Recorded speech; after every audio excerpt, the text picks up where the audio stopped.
Good evening, ladies and gentlemen. Welcome to tonight's combined session for Wyandanch Junior Free School District. I'm Letitia Walker, your chair for tonight.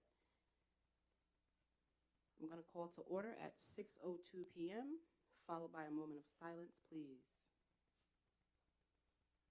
Now we'll have roll call by our district clerk, Jessica Reed. Thank you. President Letitia Walker, Present. Vice President Shirley Baker, Trustee Shamika Brown, Trustee Kathy Corbin, Trustee James Crawford, Trustee James Crawford, Trustee Felice Holder, Trustee Gerard Morris. Present. That completes the roll call. If you join me by standing for the Pledge of Allegiance. I pledge allegiance to the flag of the United States of America and to the republic for which it stands, one nation, under God, indivisible, with liberty and justice for all. You may be seated. Motion to adopt tonight's agenda. Baker, Walker, are there questions? Hearing and seeing none, all in favor, any opposed or abstaining? The count is 6. Once again, I want to welcome you to tonight's combined session. We've had a wonderful, wonderful time exploring candidates for superintendent. The Board of Education is working diligently to fill that role.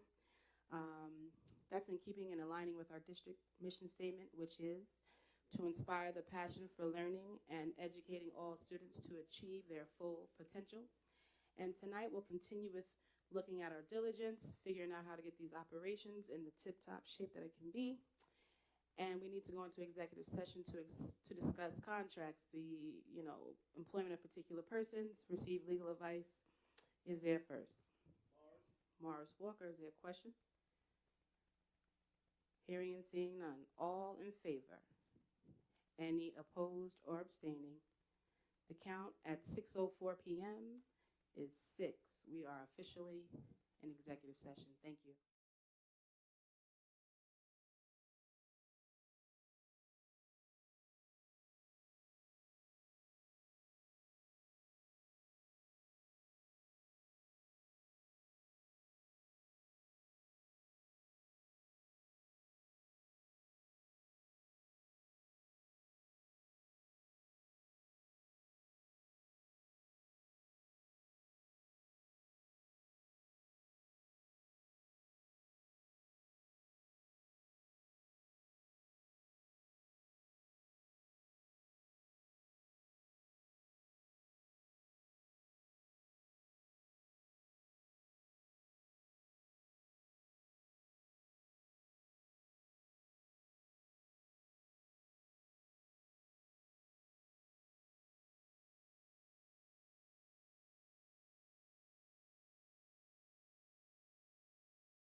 season, and I'm so happy to see these beautiful students, and they're going to be entertaining us.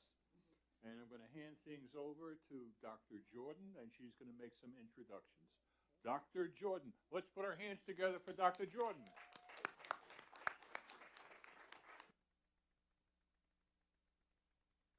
Thank you, Dr. Ehrenstein.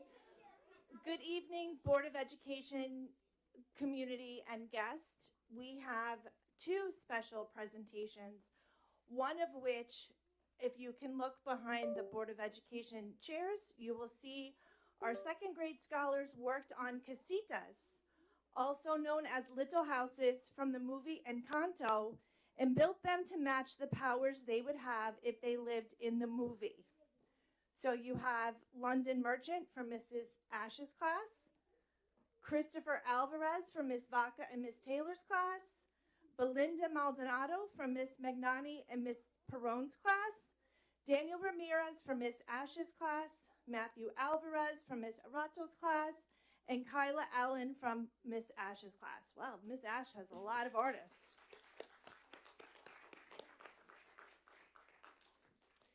And in person tonight, we have our superstar singers who are second graders from the LaFrancis Hardeman Elementary. They are accompanied by their teacher, Mr. Carlos Villatoro, and also chaperoned by art teacher, Mr. Anthony Messina. So I'm going to turn it over to Mr. Villatoro.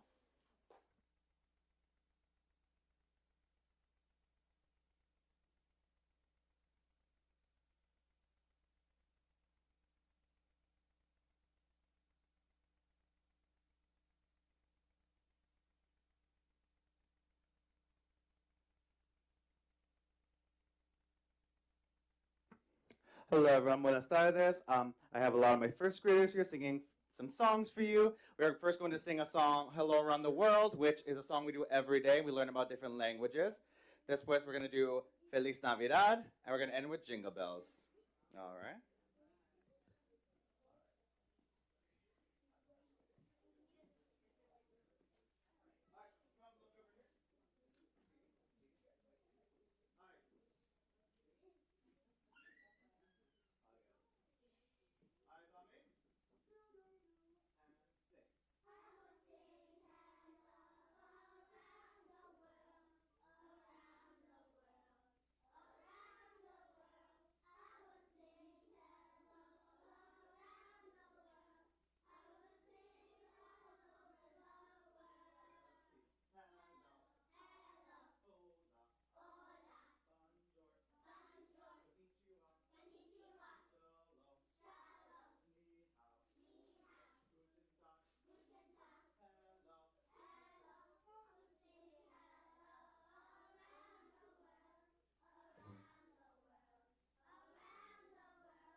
Feliz Navidad, Feliz Navidad,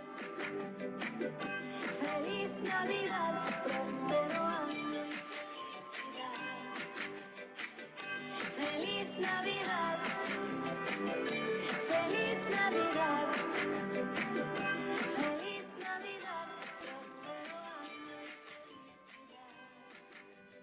I wanna wish you a Merry Christmas. I wanna wish you a Merry Christmas. I wanna wish you a Merry Christmas from the bottom of my heart. I wanna wish you a Merry Christmas. I wanna wish you a Merry Christmas.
your job now.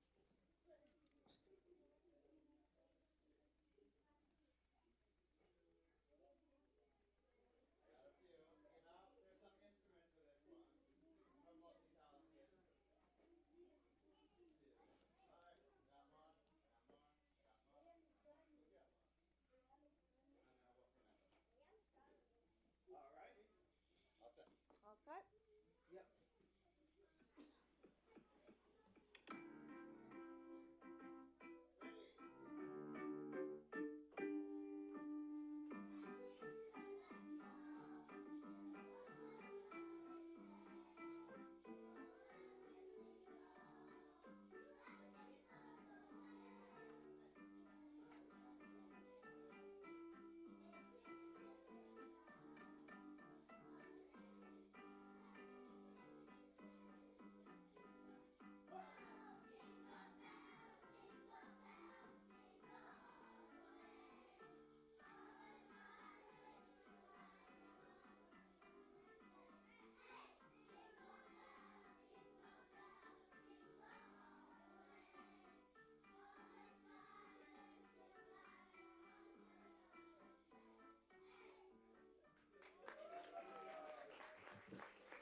Thank you, LFH Chorus.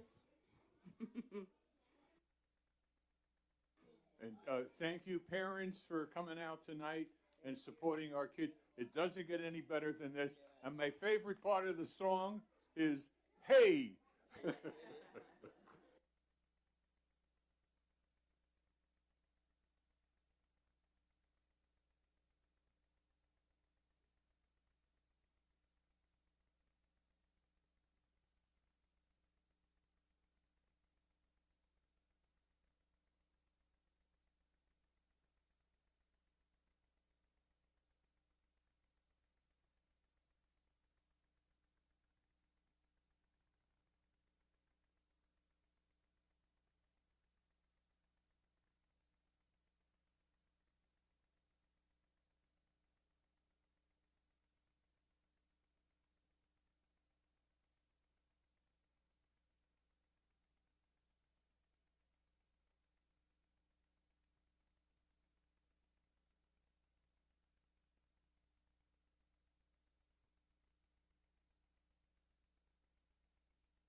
Okay, good.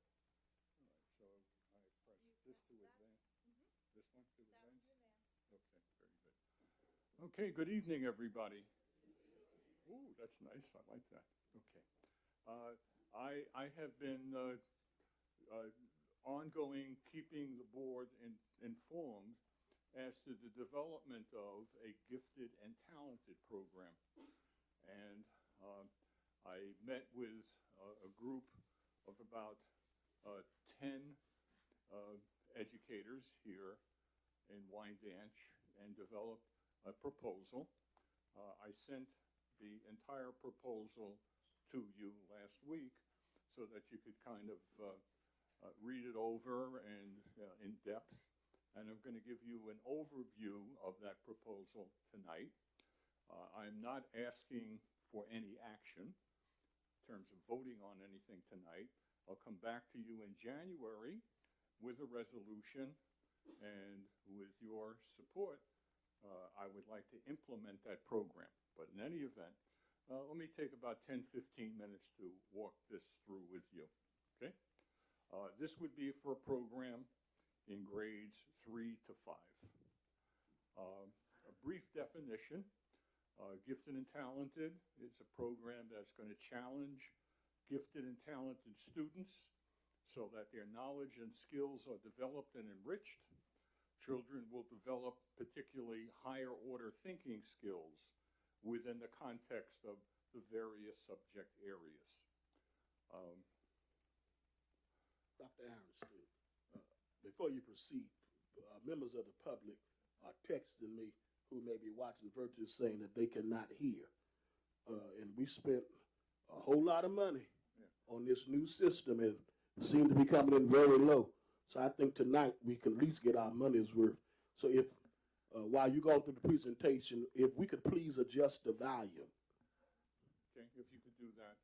And thank you for pointing that out. Thank you, sir. This is meant for the entire community, and there are lots of folks who are tuning in, not just the people who are here assembled.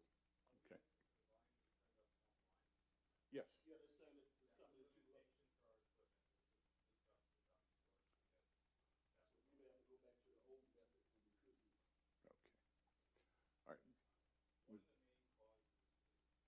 All right, we're not going to fix it right now, okay? So let's just move forward. We'll do the best we can, okay? The goals, and that is critical and creative thinking and problem-solving skills that lead to innovative ideas. Now, these are children in grades 3 to 5. The use of the scientific methods, research, reasoning, and various technologies. The master of the regular curriculum by compacting the grade level content, and I'll speak more to that in terms of what that is and how it's going to work. And all of their work will come together. They will make presentations, public presentations, to the school community with regard to the projects that they'll be working on, and they're going to use technology in presenting their various projects. The blueprint, right? What we're conceiving of is 10% of our students at each grade level, and that's a rough estimate. So if we have, let us say, 170 fourth graders, for example, I would be projecting that somewhere around 17 students at that grade level. So this is, highly selective, that we're looking for truly gifted and talented students to participate.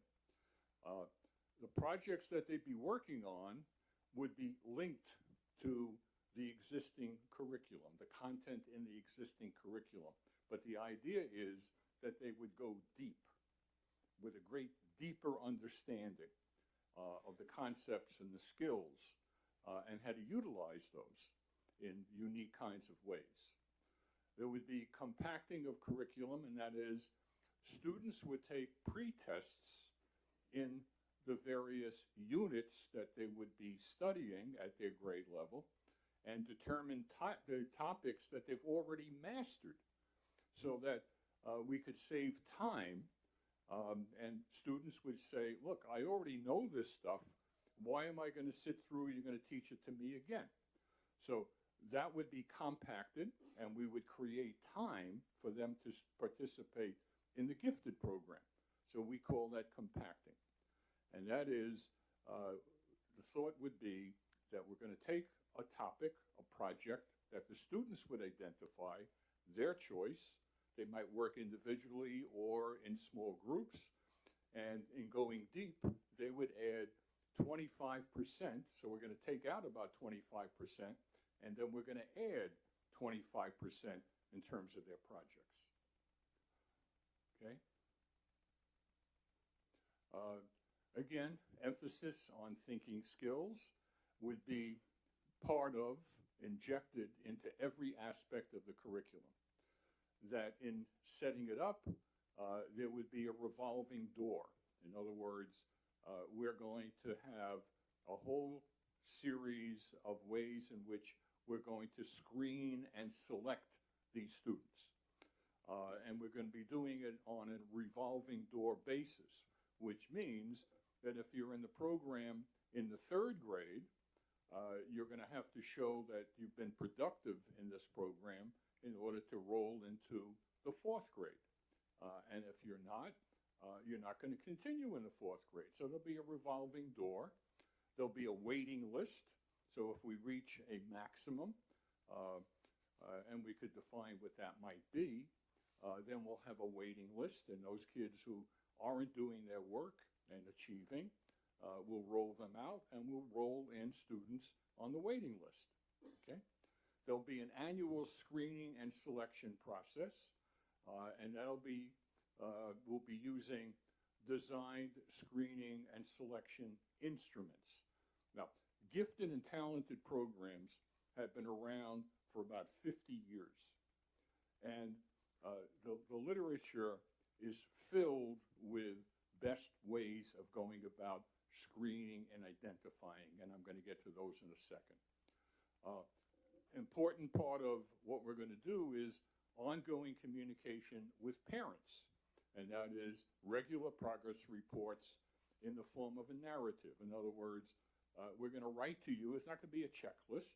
We're going to write to you and indicate, where your child is, what their strengths are, what they need, what they need to do in order to strengthen their projects, the kind of work that has to be done, areas of improvement. What I am suggesting is that the program actually begin in February, okay? So you would approve, hopefully, of the program in January, and I'll lay out a whole time frame for you in a couple of seconds, but hopefully we will hire a gifted and talented teacher that is a certification area in New York State. Okay, you have to earn certification to be a gifted and talented teacher. So hopefully we'll get a very well-qualified person in that position, work with 15 to 20 students per grade level. The teacher would be hired to work 3 days a week, 1 day for each grade level. So let's say Monday, Wednesday, Friday, they would meet with the 3rd grade on Monday, et cetera, Wednesday, Friday. Each grade level would meet for 1 full day every week. So essentially 20% of their time, 1/5 of their time, would be spent involved in the gifted program. The timeline, again, presentation tonight, approval in January, interviewing and selecting a teacher and hiring that teacher in February. The teacher would then come on and begin developing the curriculum, various activities, evaluations, and the program would begin late in February. We're using what's called the Renzulli model.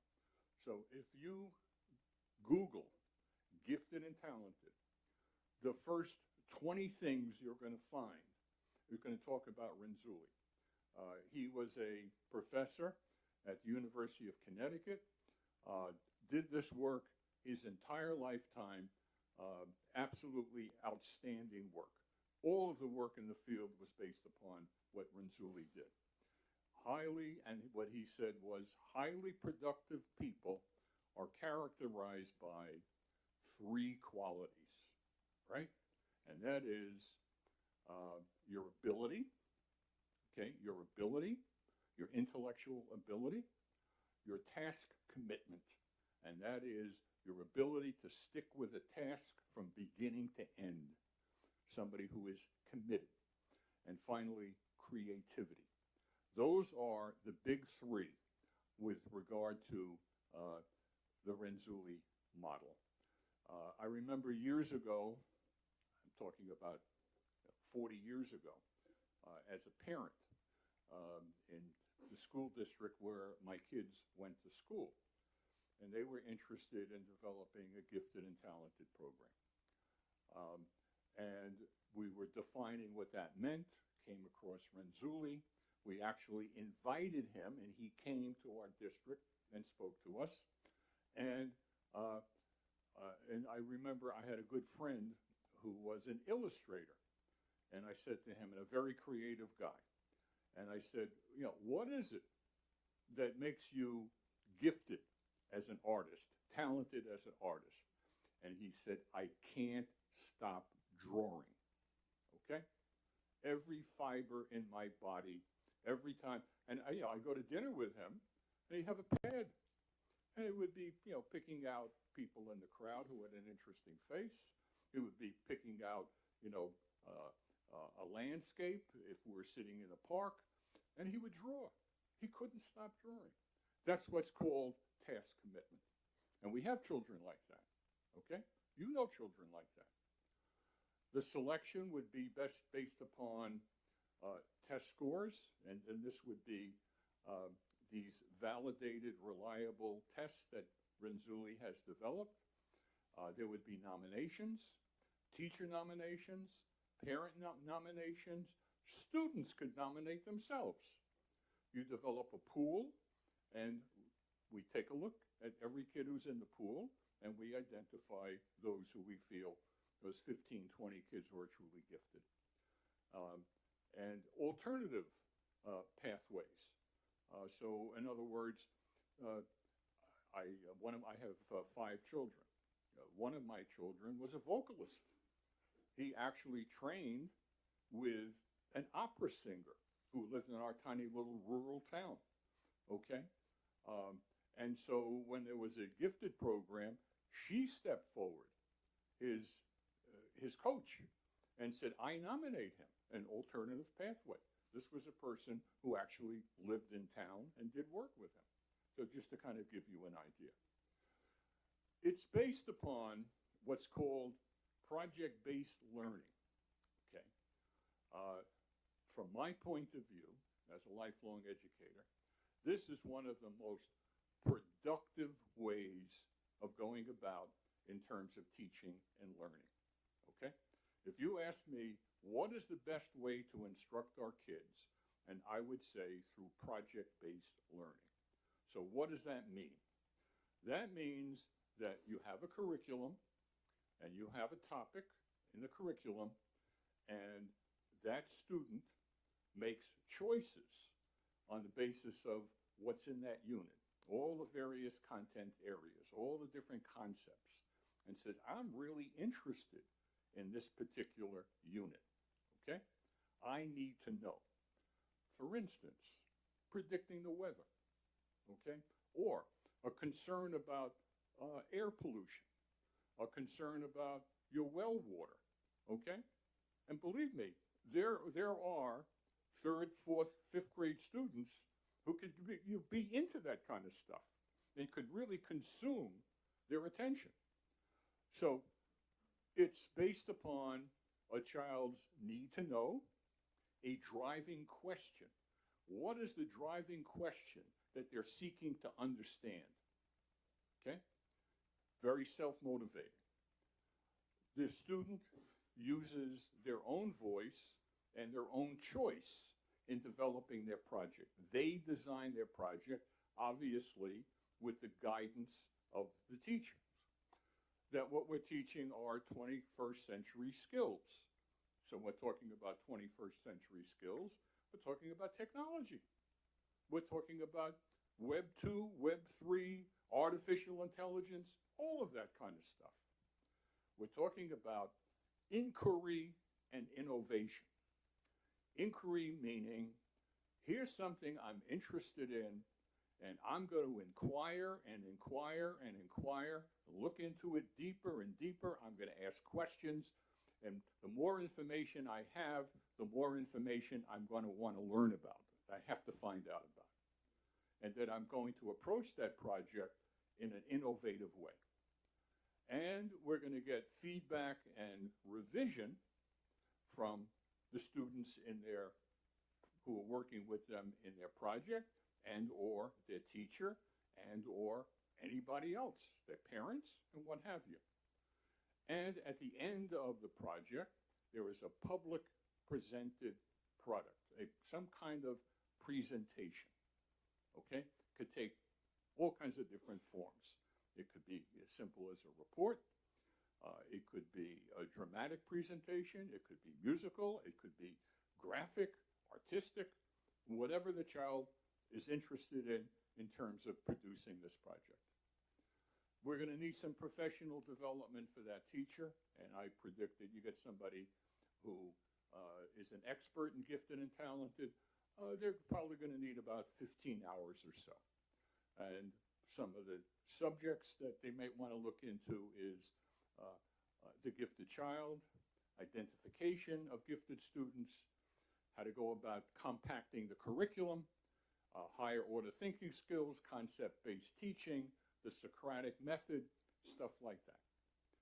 Curriculum development, the teacher's going to need about 40 hours to develop materials, and that's going to be pre-tests that we're going to use for compacting, instructional activities, examples of work that goes into depth, examples of work that is complex, examples of work that is novel, is different, okay? Those are going to be the components of the curriculum, because we're talking about not smart kids, bright kids. We're talking about gifted kids, okay?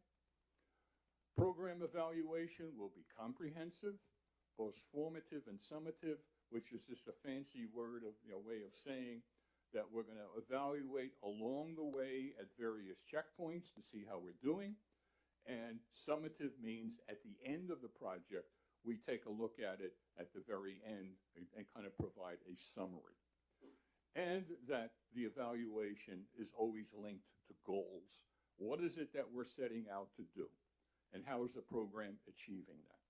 And so we evaluate based upon the goals and based upon the extent to which we achieve it. The budget, we're looking at staffing of basically a teacher 3 days a week, beginning in February. So we're talking about February, March, April, May, June, 5 months, which is pretty much a half a school year, okay? So we're talking about a half of a 60% teacher, so 30% of salary, okay? Professional development, that's what we pay for our professional development rate, contractual, 15 hours, curriculum development, 40 hours, resources for their classroom, testing materials, and whatever benefits they get in terms of their salary, Social Security, stuff like that. We calculate $56,000 for this year, for the rest of this year. That would be the total in terms of your investment.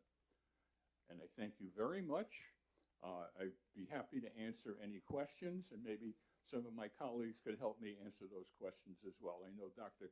Habisham has a deep background in gifted and talented, and I believe Dr. Kwan also knows a great deal about gifted and talented, and they could help me answer the questions as well.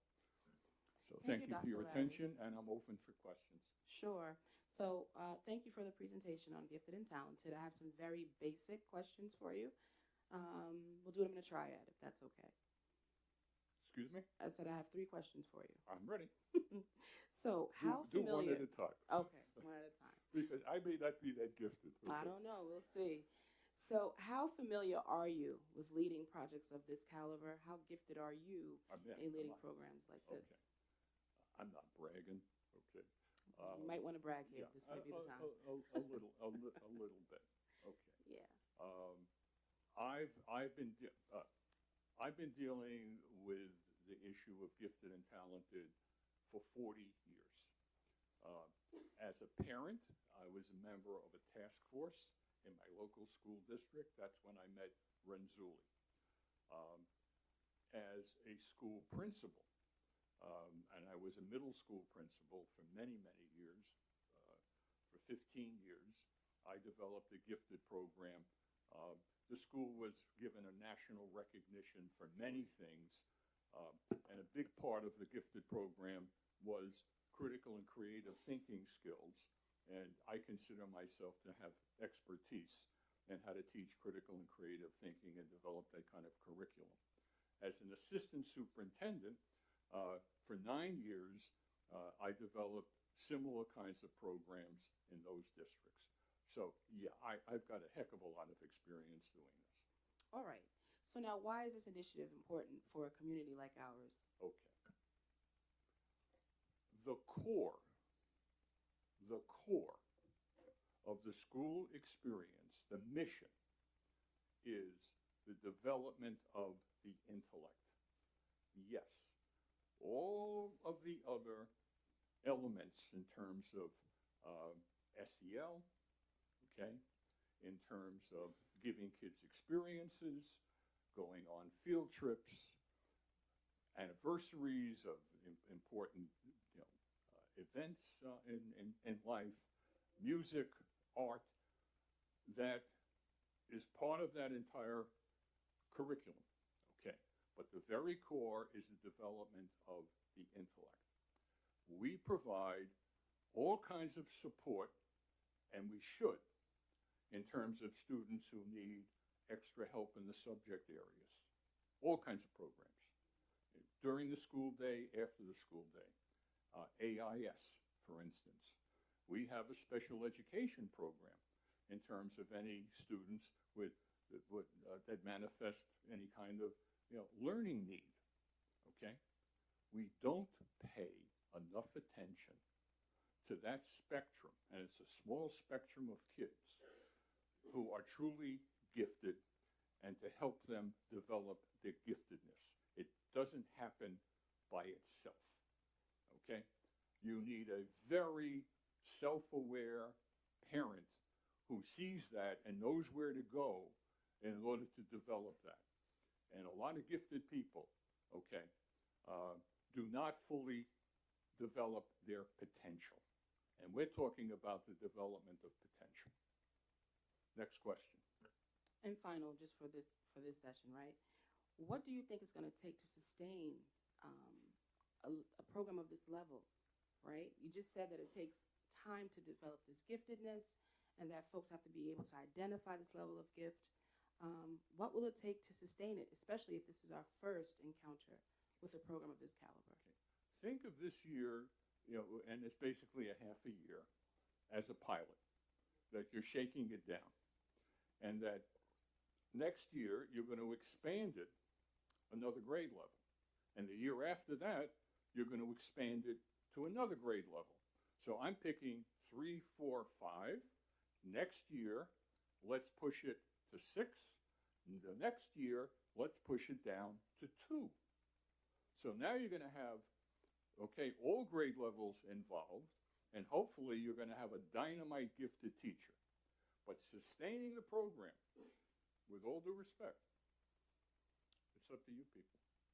Okay? You have to be committed to it and sustain it. Because if it's not sustained, it's not going to flourish, just like anything else, like planting a garden. Okay? If you don't sustain it, it's not going to grow. Okay. I'll begin with giving some historical context that this is not the first time that the Wyandanch Unified School District would have had a gifted and talented program in the district. So I just want to clear the air with that the lack of understanding history, you're bound to repeat it. And my question is regarding the last slide. I'll start there. So thank you. No, not this one. We'll do that after the vote. But as it pertains to the budget, Yeah. I'm looking at this budget here, and this is not itemized for one. You see staffing, professional development, and I know as someone who has been in the classroom that although there are 15 hours in professional development that this person may need in gifted and talented, they still hold a New York State certification, and thus there are state continuing education requirements that they will need. So they'll need more than just 15 hours in professional development for the year. Secondly, as it pertains to curriculum development, I believe that this would have to be a team effort across all departments in order to ensure that there is effectiveness in curriculum. And then what's left is the resources for the classroom. I'm going to say that that total of $56,000 is way too low, given what I'm seeing in this slide, that you may have to almost double.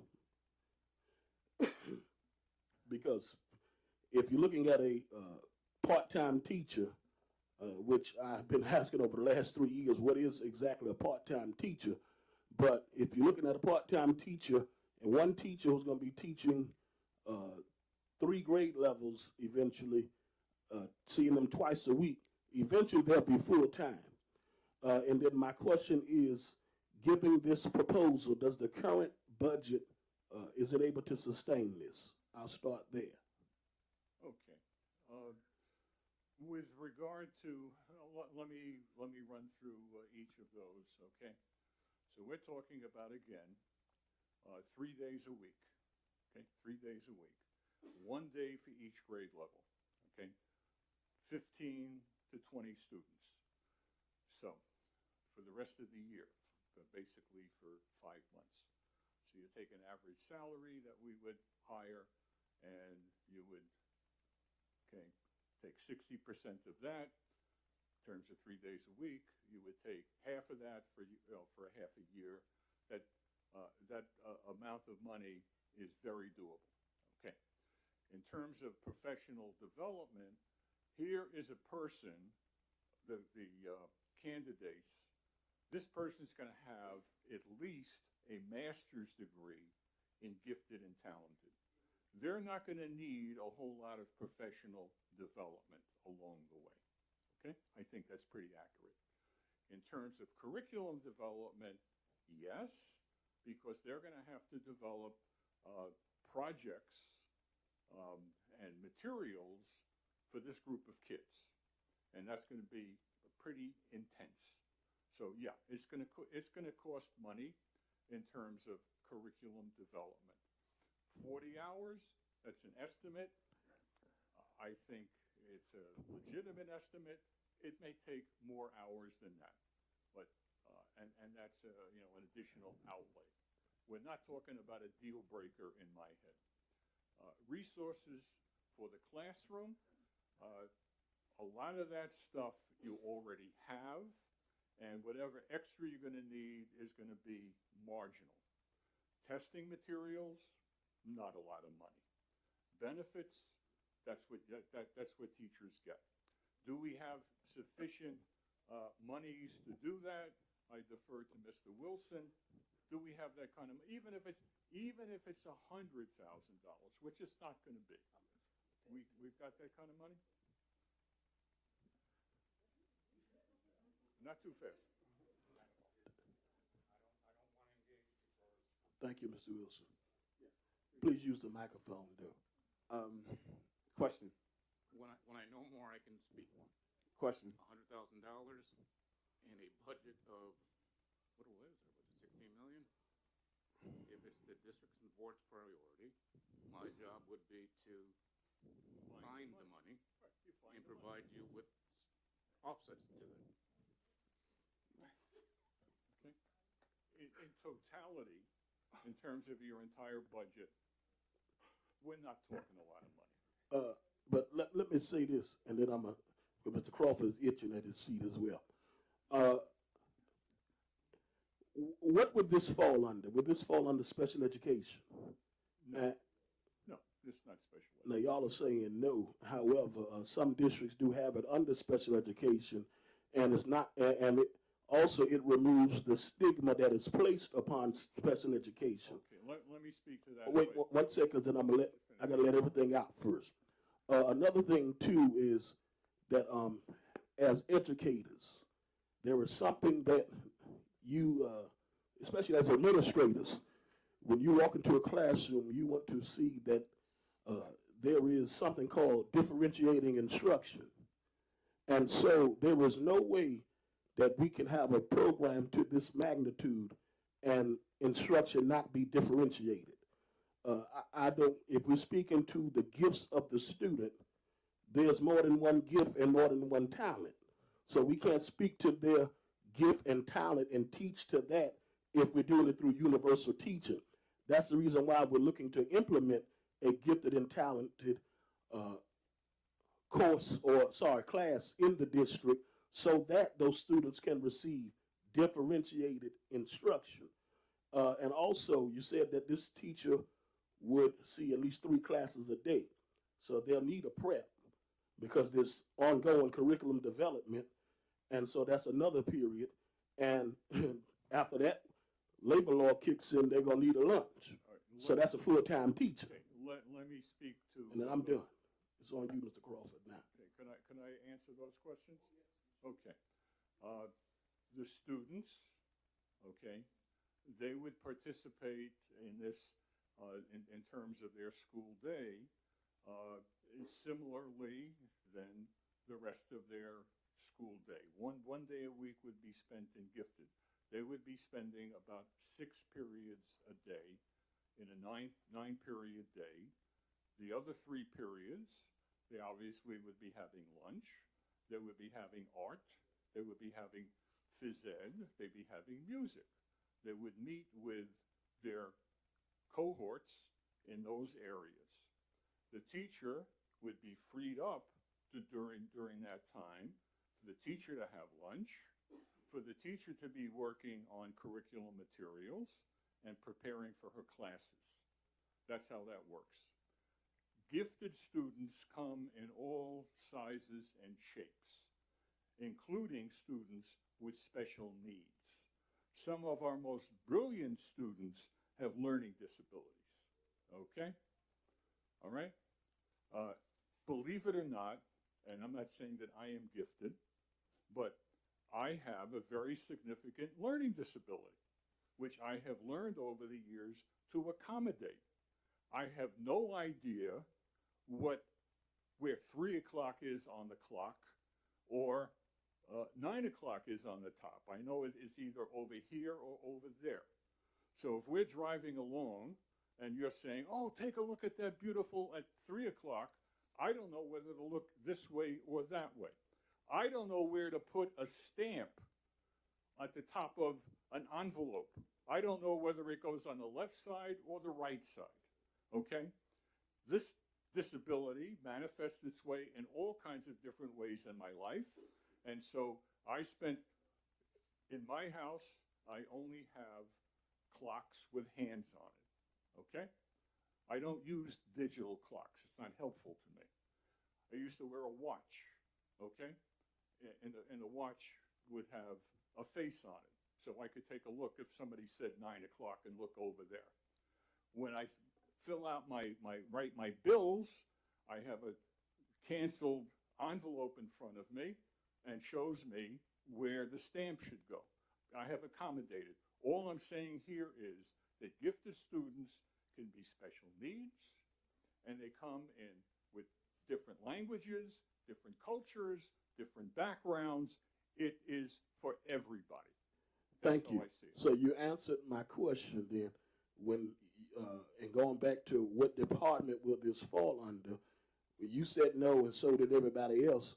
But then we talked about some challenges that may exist with the students who will be placed in the program. Yes. And what I'm saying is that if these students are not classified in a way, then they would have to sit for the tests, the state test that would be offered at that level if they're only going to be in this class at a certain amount of time a week receiving instruction. Okay. That I do know.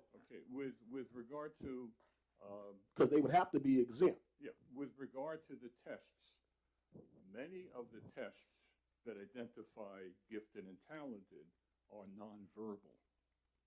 Okay, are nonverbal. Okay, and there's no language component developed in it. Dr. Havisham is shaking her head. You want to say something? Yeah, the name of the test that you're referring to is called the Naglieri Nonverbal Ability Test, which opens the door for, it casts a broader net for scholars to participate, particularly scholars that are bilingual and acquiring the language. And just to answer your question about Part 200 regulations of special education, it is only allocated for funds with students with a disability, and giftedness is not considered an ability, a disability. However, like you said, there are students called twice exceptional, That's right. which are That's special education That's right. and gifted. Yeah. And remember, gifted is not about academics. It's about that task commitment and that ability. So, yes. It's interesting you mentioned twice Exceptional. exceptional. Okay, I consulted with a twice exceptional school here on Long Island. I worked with them for 6 months. I know what that's all about as well. Okay, Mr. Baldini, a weigh in terms of gifted and special education. To me, disability is an indication that you need support in order to achieve your goals. It does not in any way indicate that you cannot achieve. So we absolutely have, among us, we have children who are amazingly gifted, but also have challenges. And we should support them. Absolutely, in both ways. Yep. Okay. Okay. And any other questions? And then we've got a lot of other, based upon how much time you want to spend, we have a lot of other things to cover tonight. Mr. Crawford? Yes. So I'm gonna start off, Trustee Morris. I disagree that we need more funding in this particular area. I'm gonna start off with the statement of highly qualified. I have an issue with that statement because we take highly certified to be highly qualified. We have a lot of certified, but not qualified to teach our particular children. I would agree with that. And now I have to put my administrative hat on because you mentioned 40 years of educational experience, and I believe we can put this plan together without any cost to the district. And that goes into our highly qualified personnel. With our highly qualified personnel, they will have the certifications and be able to turnkey to where you mentioned that it is on the board to sustain it. I disagree with that. I believe it's on who we hire to sustain it. Because a program like this should have never stopped when we had it the first time, but we put faith in the program and we didn't train to turnkey so we can sustain it. I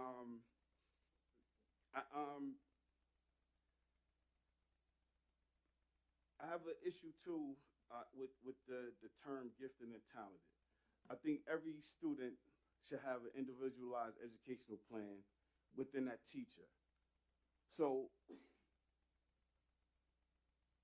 it comes into question when we bring programs in like this, what does our evaluations look like? What are we looking for? How do we lean on a program more than we lean on the teachers that we hire? How do we lean on a program more than we lean on administrators that we hire? How do we lean on a program and our hiring practice? You mentioned that a teacher will have a master's degree in gifted and talented. We just hired a tremendous amount of lead teachers. Are we looking for lead teachers to fit these particular things to sustain what we're trying to accomplish, where it does not cost anything to the district? We keep trying to put a price tag on our kids where we, instead of hiring the correct personnel to fit the needs. So this is why I start off with the statement, highly certified versus highly qualified. What are we looking for? in terms of are we just patching holes? We keep constantly coming back where we lose the funding for a program, and then in between losing that funding, we lose our students to straight path. We lose them because we put our faith in a program as opposed to turnkeying and looking at the highly qualified teachers, educators, administrators, staff that fit the needs of our particular district. But we mix in the thing of highly qualified versus highly certified. Anybody can go get certifications, but anybody can't stand in front of our particular students and teach them, push them, guide them, give them the gifted, the talented, the special ed, the IEP, so on and so forth. What are we doing? What are we looking for? And we have to stop putting faith in outside programs and turnkey within. I don't, as my administrator had on, this project should not cost anything to the district if we get highly qualified teachers that are able to stand in front of our students, motivate our students, engage our students, as opposed to highly certified. If we keep getting highly certified, we're going to keep getting programs that's going to run our budget into a deficit, which we had back in Mr. Chase 2018. So we keep looking for outside sources as opposed to we developing within that does not cost anything to the district, into where we can save, put more money into the fund balance, and get programs that really help and nourish our children. And I'll leave it with that. Okay, well, let me respond briefly. I appreciate what you're saying, okay? I'm talking about somebody who is both certified and highly qualified, an outstanding educator who knows a great deal about it. I do believe in building local capacity, meaning that when you have a program that is running, evaluated, effective, then what you do is you bring in people you already have and you model for them, you train them, and you sustain them. Okay? I agree with that. I agree with building local capacity. It does cost money to innovate, to create and develop programs. I think it's unfortunate that years ago you had a program and for whatever reason it was not sustainable. But you know, what I'm indicating is that let's do it ourselves, recreate it in a different form, and that children will benefit for it. So I don't so much disagree with what you're saying. I agree with most of what you're saying, in fact. Okay. So I thank you for the opportunity. Unless there are other questions, I don't hear anything. I'll come back to you. With a resolution in February, and I put it in your hands. You're the policymakers. You create programs, and I do feel strongly that this will be a program that serves potentially 10% of your kids who really need it, who deserve it. Thank you very much. Thank you, Dr. Larry. Dr. Larry, you have one other presentation? Okay, sir. Do we have anybody on the telephone? Her mom will accept on her behalf.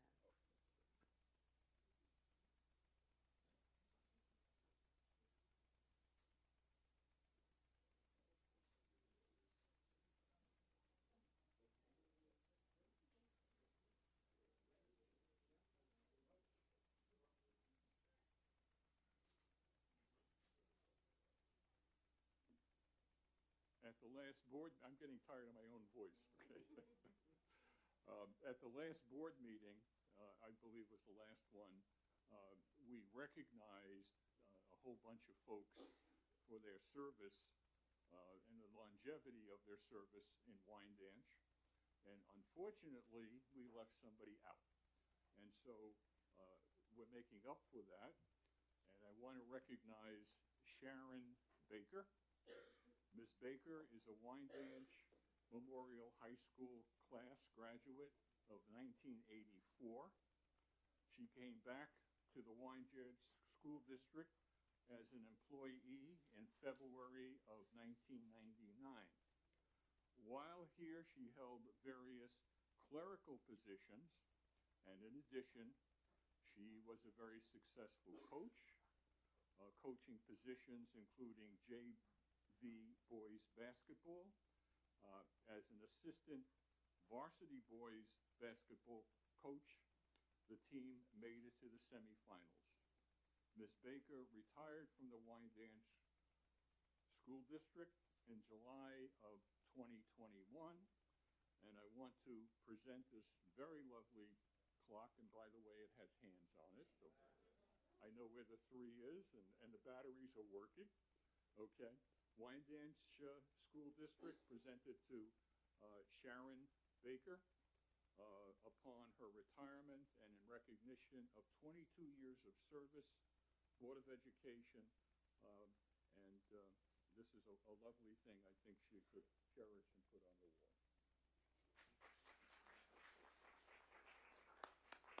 It's a great honor that I accept this plaque for my daughter Sharon.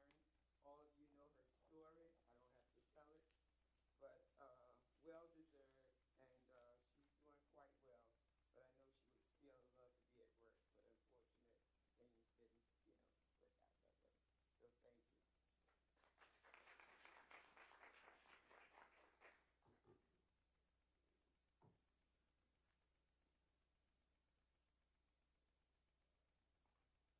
see. minute.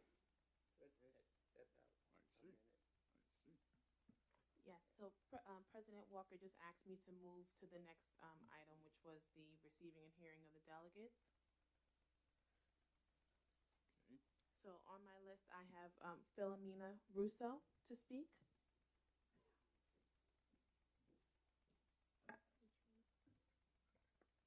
Good evening, everyone, and happy holidays. Thank you. To the members of the Board of Education, I'm speaking for the majority, the overwhelming majority of qualified MLO teachers and the Wyandanch Teachers Association. We'd like to express our strong support for Dr. Michelle Darby, acting principal at MLO. Since stepping into this leadership role, Principal Darby has exemplified what it means to be a dedicated, effective, compassionate leader. Her positive impact on the school community is both undeniable and inspiring. Under Principal Darby's leadership, the school has experienced a noticeable improvement in its overall climate and culture. Student issues have significantly decreased, and the hallways, once bustling with distractions, are now orderly and focused. She's in the hallways constantly. Staff members, too, have expressed their contentment and appreciation for her leadership, noting the supportive and collaborative environment she has fostered. The administrators at MLO are all amazing and work together, keeping this school running great, with Dr. Darby, paving the path. Every morning, Dr. Darby greets each class in the building with genuine warmth and enthusiasm. Her presence sets the tone for the day, instilling a sense of pride and belonging in both students and staff. Whenever an issue arises, she is quick to address it with professionalism and care, ensuring no concern goes unresolved. She makes herself accessible to everyone in the school community, creating a space where teachers, students, and families feel heard and valued. Dr. Darby's leadership is even more remarkable considering the challenges she has faced, such as the denial of critical staffing positions. Despite these obstacles, she has consistently gone above and beyond to meet the needs of the school and its students, demonstrating resilience and a commitment to excellence that is truly admirable. Thank you, Doctor. Her unwavering dedication, strong work ethic, and deep care for the school community make her the ideal candidate to lead Milton L. Olive Middle School as its permanent principal. Dr. Darby has already proven her ability to inspire positive change, and we do not doubt that. If given the opportunity, she will continue to build on the strong foundation she has established. We respectfully urge the Board of Education to recognize the outstanding contributions of this acting principal, Dr. Michelle Darby, by appointing her as the permanent principal of Milton L. Olive Middle School. Her leadership has made a difference in the lives of our students, staff, families, and she is truly deserving of this role. And that was a letter that I wrote on behalf, and I asked a couple of people to approve it. And then I wanted to speak the language of many people on this on the board. So I'm going to quote Proverbs 21:3. It says, "To do righteousness and justice is more acceptable to the Lord than sacrifice." And this verse emphasizes the importance of living a holy, just life, and that the Lord is more pleased with actions than just religious rituals. Thank you. God bless you. And God bless us all in the new year. Thank you. Next is Bernard Green.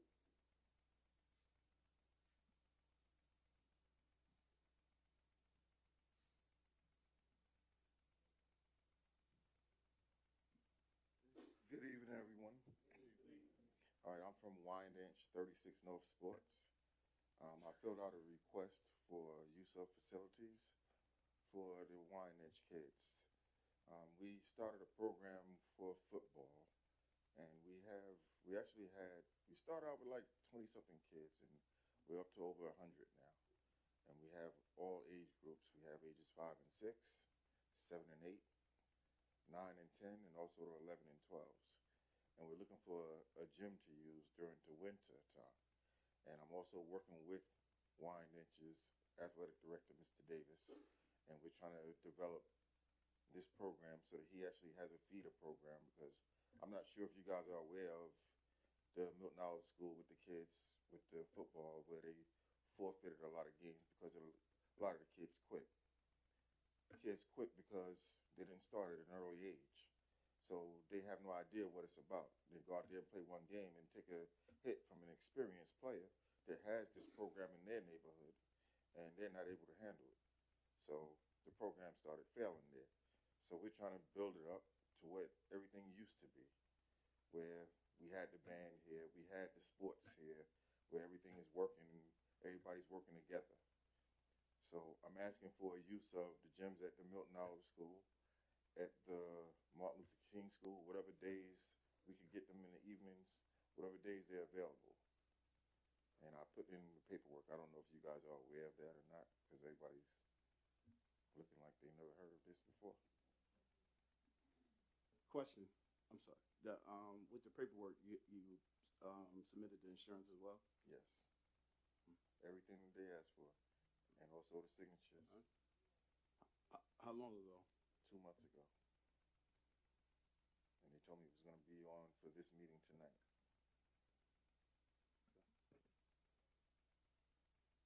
So this is new to everyone here, huh? I would like to know who handles this situation here.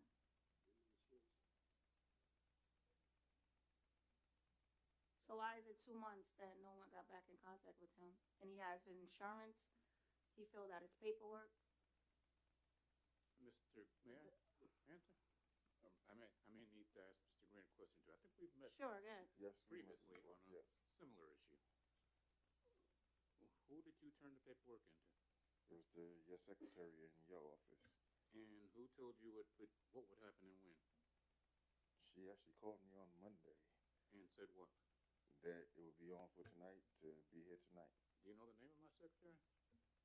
I'm pretty sure I can pull it. I asked that for this reason.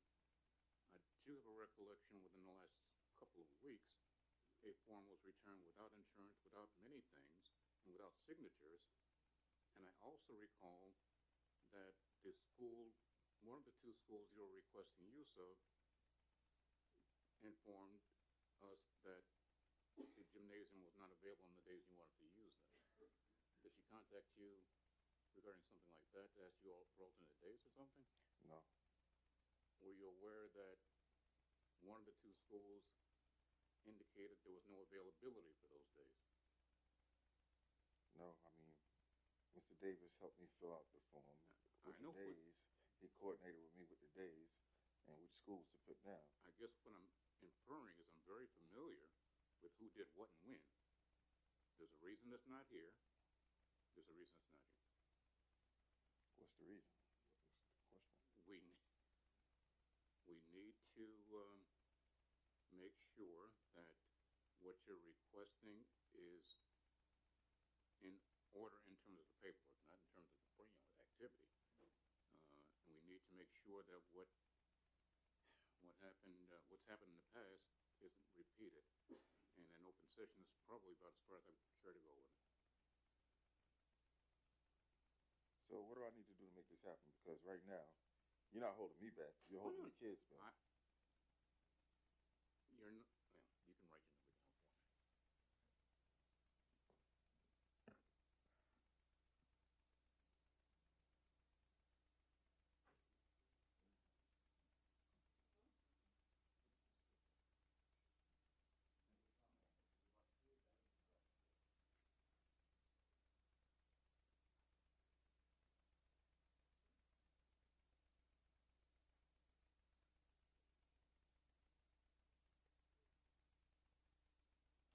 So what does this mean? I'm gonna have to wait for another board meeting in order to move forward? Question. Was the, what, in terms of what we're missing, and we need to move forward with it, is it, a lot? Was the insurance turned in, submitted? Yes. Was the insurance, acceptable? It was to the standards that was on that sheet. $2 million insurance. And I think they only asked for $1 million. Across all of them? Yes. And that's what I was getting ready to ask too.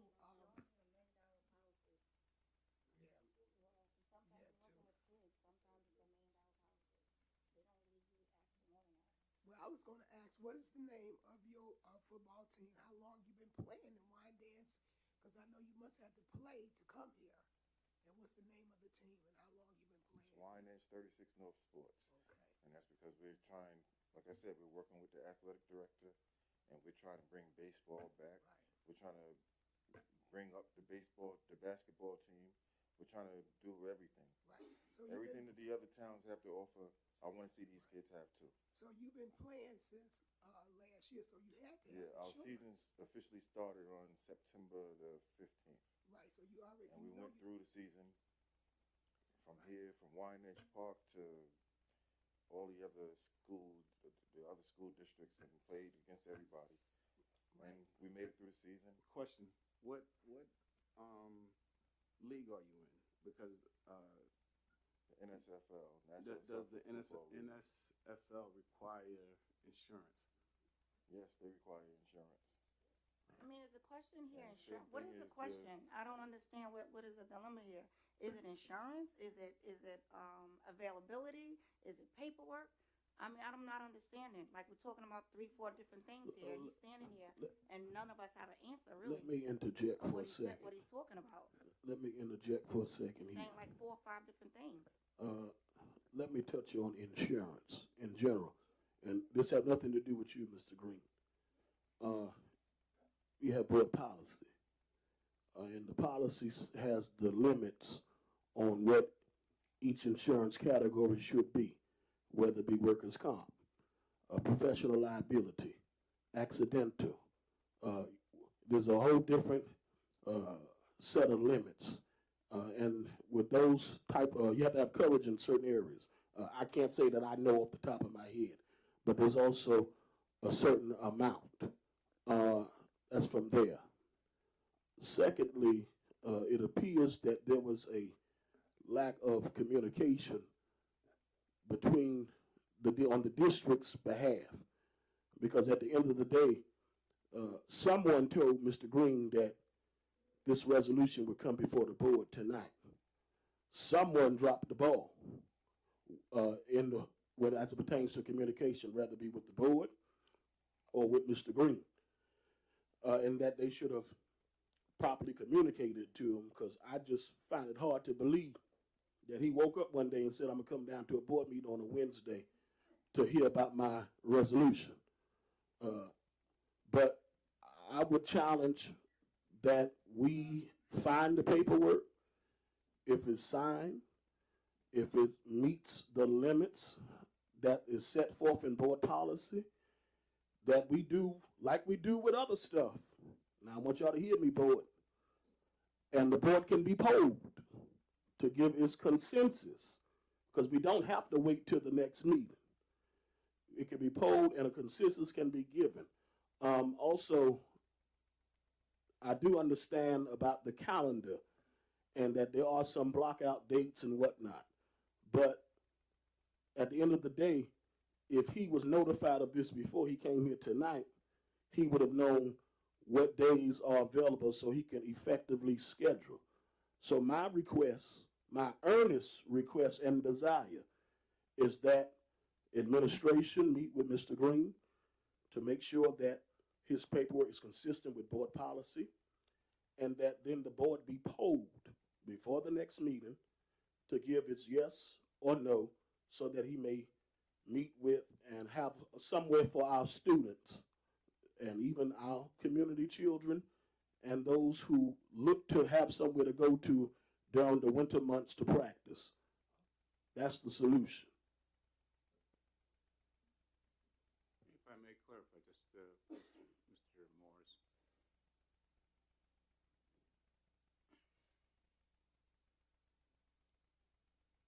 It's a process problem. Here in this, it's a situation in which administrative personnel in this district are doing and saying things they have no business doing or saying.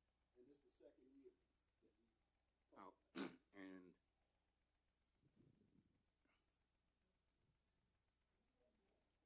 this use, perhaps, based on prior conversations, has been perhaps happening in your district, in your buildings, without knowledge consent of those that are required to provide the knowledge consent.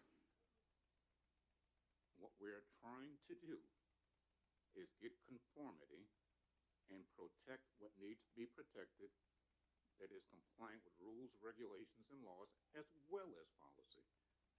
I will call Mr. Green, if I may, tomorrow.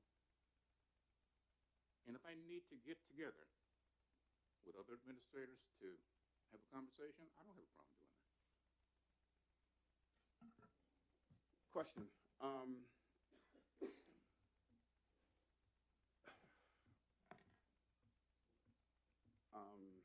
got a million questions, but I believe we need to revisit that policy, because this is again,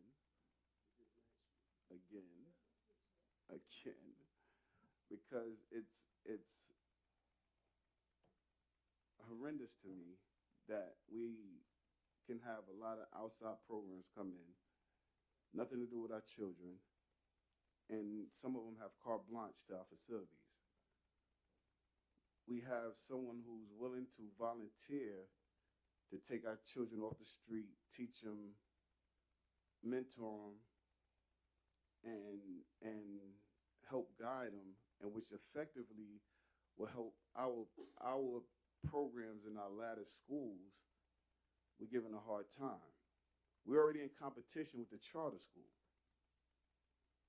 to where we're losing this competition to the charter school, where we're constantly losing students, and to where we have our flagship have always been our music program, our athletic program, our arts, and we have someone who's willing to volunteer to help develop on a youth level of his own time, own money, because of our policies and our procedures and our protocol is lacking. Our kids are suffering. And this is horrendous. If I may, again, maybe I'm being misunderstood, or maybe I'm not speaking clearly enough. There's nothing wrong with your policies, procedures, etc. They're simply not being followed. The fix is simple. It is. The fix is very simple, and it can be done within 24 hours. going forward, the solution is simple. Your policies are fine. People are not abiding by, perhaps because they don't know, or because perhaps saying yes is easier than saying, I don't know. I don't know. Well, I don't bring something to you unless it's right. I'm gonna say Now, this. once it's straightened out tomorrow, I have no problem, and assuming it can be straightened out tomorrow, I got no problem asking the superintendent to have the board poll to grant it. But this to me is a huge issue. It's not just this. It's we have, which was stated, we have policy in place. We have procedures in place. There are people violating these things, and end of the year they rate it highly effective. How is that possible? Excuse me. All right, Mr. Wilson has stated that he's willing to speak with Mr. Green tomorrow. Can we move on? Thank you. Our president, Ms. Walker, had to step out for a second All right, so or I two. can see you, I can talk to you tomorrow. Thank you, Mr. Green.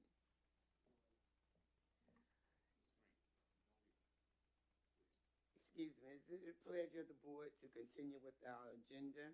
And if we come across one of the resolutions, we can table it for exec. According to the, well, let me ask this question, because it was stated earlier that we would enter into executive session. That's why I'm asking if it's. However, there was a schedule to which was presented that certain interviews begin at 8:30. Is that still going on tonight?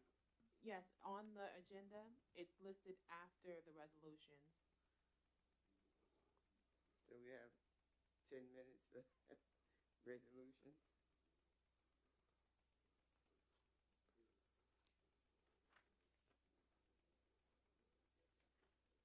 So can we continue? Dr. Ernestine? Yes, you please have the- continue. All right, personnel. Administrative first, I'm sorry. Administration, number one. Point of information. Are we going through the resolutions first, or are we entertaining them at the same time? Got it.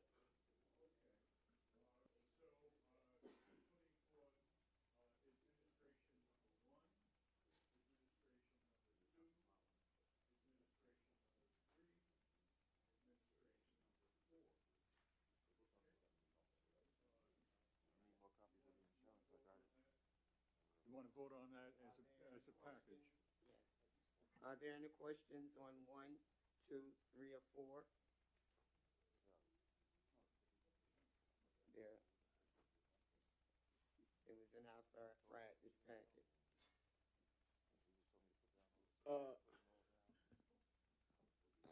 I'm not understanding what's going on right now. Are we going through each resolution individually, or are we block voting? I'm asking you to block vote. I thought that's what you were asking, sir.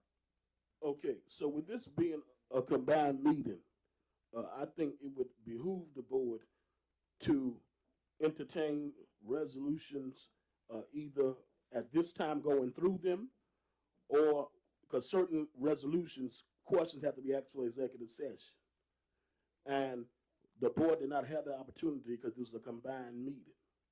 So I think that we should treat it like a combined meeting and do combined methods by going through the resolutions, and then on the second time, we entertain them for a vote. Mr. Morris, I thought that's what we was gonna do.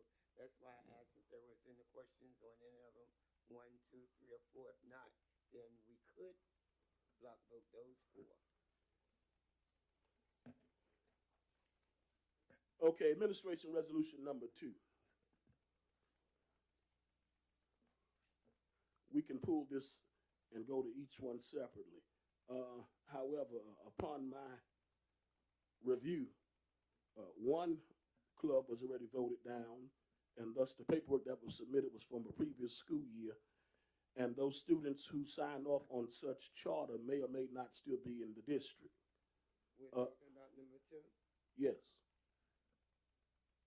That would be the Gay Straight Alliance Club. So they would, in my opinion, should issue a new application because those students and or teacher, I don't know, they could be gone. Secondly, I believe it's either the Audiovisual Club or the Multicultural Club. Well, can we just pull this one for example? Yeah, but it won't be executive session content because it's a club. The second thing is the Audiovisual Club, I believe it is, in accordance with their documentation, support documentation that was provided. The students did not sign off on the application. So you have adults saying they want the club. However, the application requires that there be a meeting of the body and the students take a vote and then sign off in that meeting. And that did not happen. I'm just reporting what I read. Dr. Lawrence?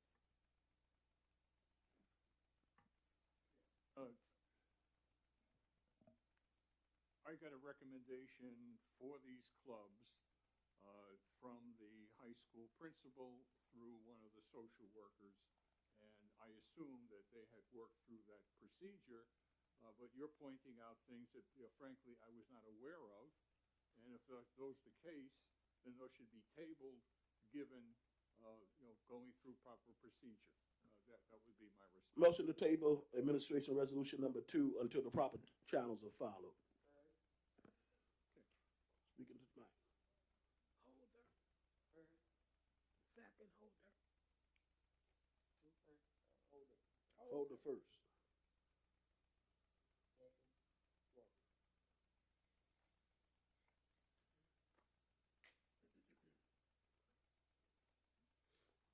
Okay, so we're going to table number 2. We got the vote. Yeah, please vote. Who was in favor to table? All those in favor to table? Those in favor? Those opposed? Those abstaining? 7 to 6. 6 0 0. Thank you. All right. 1, 3, and 4. Are we satisfied with those 3 that we could block vote?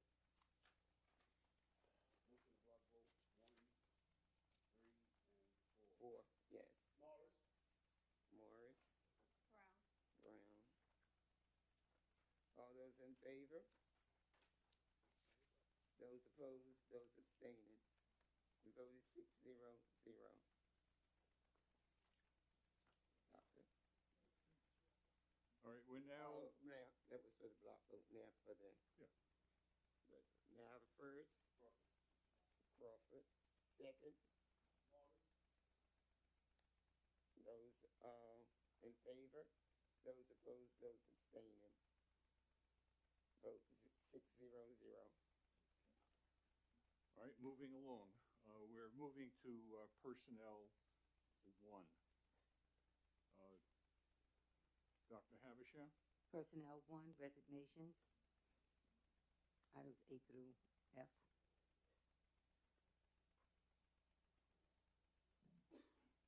Excuse me, did we pull that number E? If we didn't, I would recommend that letter E be pulled from this resolution as the person has rescinded their resignation and they wrote in an email to the Board of Education at 5 o'clock, to which I did forward to Dr. Havisham, Ms. Reed, and you, Dr. Aronstein. Yeah. Could I speak to that for a second without getting involved in any Absolutely. names? Okay. The issue here is that the board, when you pass a resolution appointing a probationary teacher, you indicate in that resolution that the last 3 years of their probationary term, that their evaluation be rated H or E, highly effective or effective. Okay. This teacher is up for tenure, okay? in February, right? If the board does not take action, she will receive tenure by estoppel because the board simply doesn't take any action. So she did not receive, okay, H or E in her last 3 years. Therefore, according to your resolution, she should not receive tenure. Question, I'm sorry, point of order. This is where I put my administrator hat back on. If we were, as a district, denying her tenure, she should receive the letter 60 days prior to receiving tenure. Am I correct? Okay. So we're here past the 60 days. No, we're not at the 60 days. Okay? What you're mentioning that she's gonna get it by estoppel. Estoppel doesn't take place unless the are missed, if I'm not mistaken. All right, let me go over it again, okay? All right. In order, and I'm going to get into the weeds a little bit, okay? In order to terminate a teacher, there is a rule that's called the 30-30 rule. Yes. Okay? Which adds up to 60 days. Dr. Aaronstein. Yes, sir. I'm sorry, I wasn't finished my point. I'm sorry. Okay. First, how are we talking tenure, Termination. denial tenure? So Their resolution is only reading her rescinding her resignation. Yeah, she agreed to resign rather than be terminated. Okay? So we had a conversation with her, and as a result of the conversation, with the union present, she indicated that she would rather resign than be terminated. Yes? for the most part, however, the district has presented its ulterior motive. And I must speak to the motive that was presented. Okay? So we received this resolution under the disguise that this teacher was to resign. Now, we don't know the reasons why the teacher was resigning.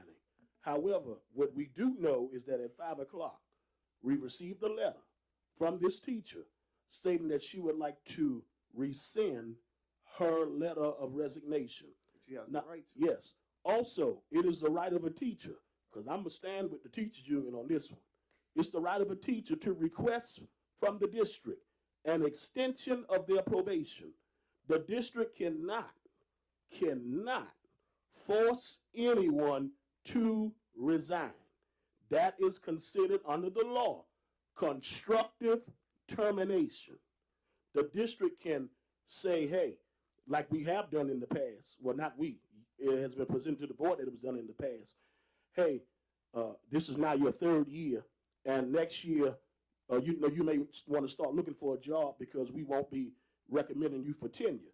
However, if the district does not present an action, which would be a denial of tenure, and the board does not entertain it, then the person can receive tenure by estoppel.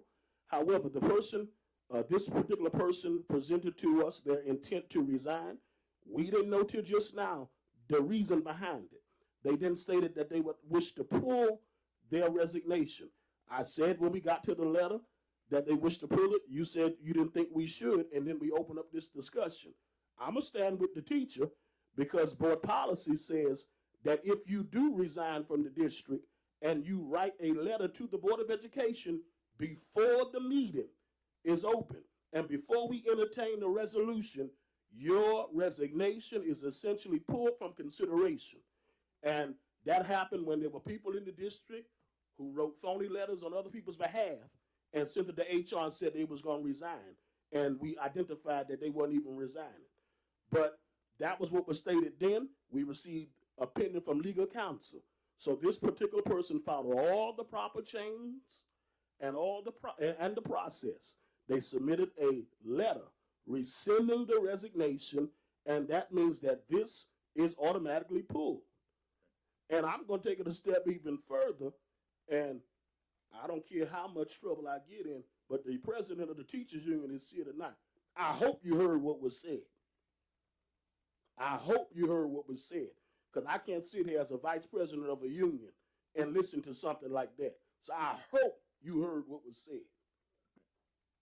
Excuse me, Dr.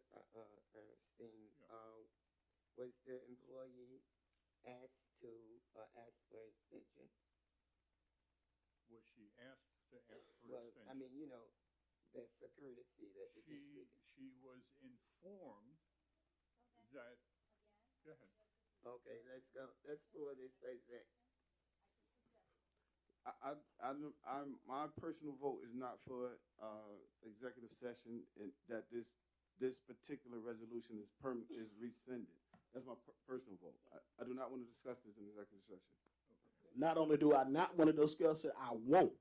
At the end of the day, the process we established was that if they send a letter to the district before the meeting saying that they wish to pull their resignation, we have no other choice but to rescind it. So I'm standing with the teachers union on this. Okay, so, following all of that, it's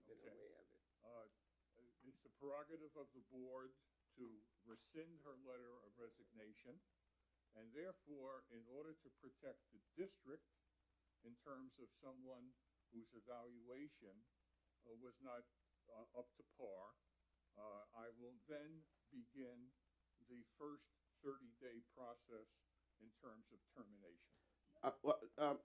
I'm sorry. This is asinine. As an administrator, what is her corrective action plan? We're jumping from her. To me, looking at this feel like she was forced to resign. I'm not saying it is or not, but this is what I feel sitting in this particular seat. I have seen it done. Isn't this the We have same seen it done. procedure that we normally do? What? Isn't this the same procedure? No, that it's we- not. This is not. Excuse me. This is not for argumentary. This is asking me a sitting here with my particular opinion, my particular vote. How I'm going to vote with it. I want to see before she's presented for us to vote on her to be not extended or not given tenure. What was her evaluation? What was her corrective action plan? And please not have it dated after this meeting. What was the plan for the year one? What was the plan year two? What was the plan year three? What was the plan year four?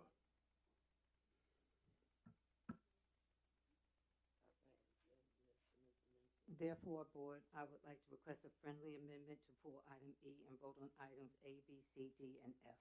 Thank you.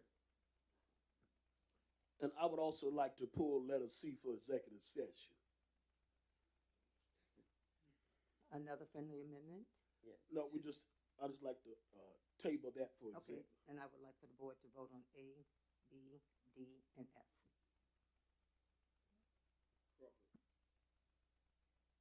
Morris? Crawford, Morris. All in favor? Those opposed, those abstaining, 6-0-0. For A, B, D, and F. The time is now 8:36, and I perceive this to occur, which is why I had strongly suggested that we go through this either in executive session, because I got some questions to a lot of the baloney that is being presented. So we have interviews that were supposed to have started 6 minutes ago. So what are we gonna do? Let the folks wait, or conduct the business? How long is this? It's an hour and a half, and we have people here. I think we should. It's not an hour and a half, it's an hour. There were three. 8:30 to 9:30 is an hour. One is at 8:30, one is at 9 o'clock, the other one is at 9:30. That's 1 hour, according to my time. Go through 'em? All right.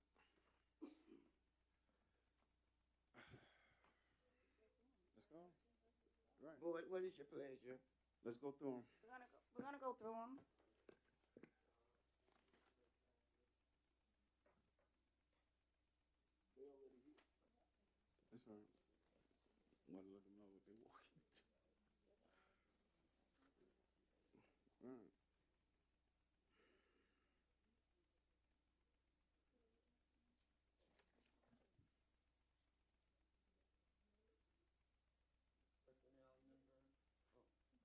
Point of order. I would like to pull. Trustee Crawford, are you on personnel number 2? No, I want to pull. You're still on 1? I'm just jumping through. I would like to in essence of time, Okay. I would like to pull resolution 5.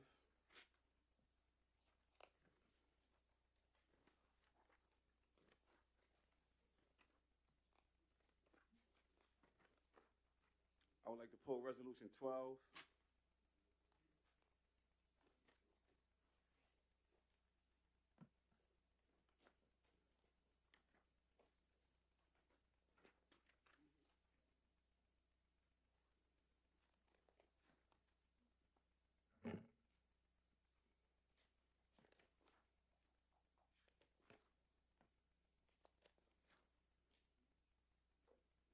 I would like to pull personnel 19.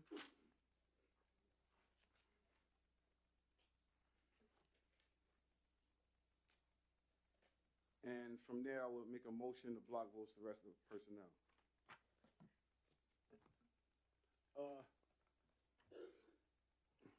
If we go back to personnel resolution number 2, looking at letter N. Letter N was just approved on personnel resolution number 1. And if we go back to personnel resolution number 2, letter N. Letter N. I'm gonna get to M in a second though, but letter N was approved. Sorry, the resignation was approved effective today, right? And then we're pulling this resolution for now. However, and a good point was just brought up to me that you're starting someone in a new position right before the break, and they're gonna get all those days off and all that good stuff. Why not start them after the break? What's the rationale behind Because we're out of compliance. So. So we were out of compliance? Yeah, we have either a sub and or an assistant serving in the capacity of an aide.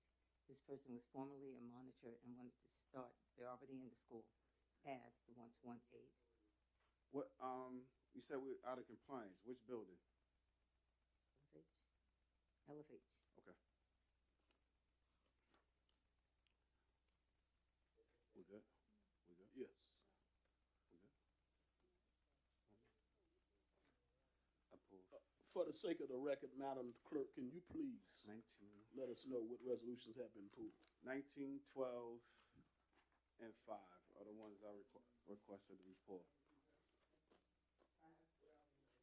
5, 12, and 19.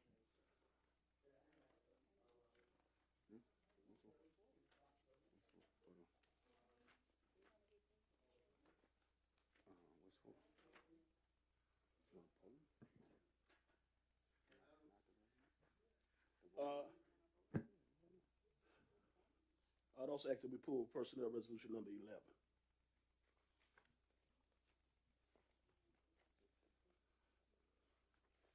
I'm pulling D 10B4.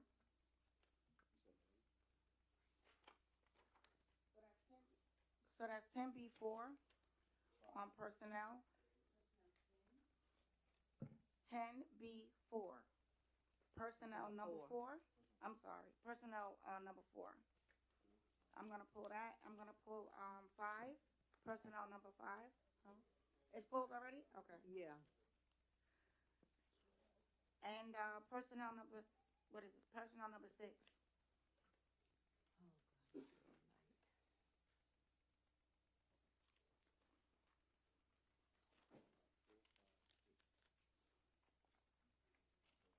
And I'm pulling 11 for a separate vote, not to go into executive session on that one.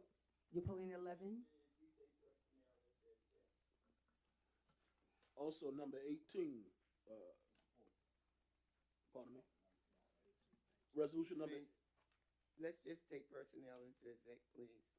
so you have to pull back your first and seconds, whoever first. Yeah. Corbin was first, we never got a second. So personnel would be, pulled for exec one through, no, we voted on one and what, 3 and 4. All the rest we will hold for exec. May I have a first?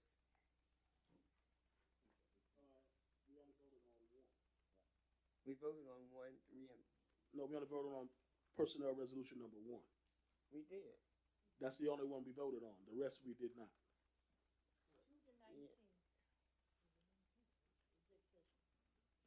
Motion to table personnel resolutions number 2 through 19 Right. to executive session for further discussion.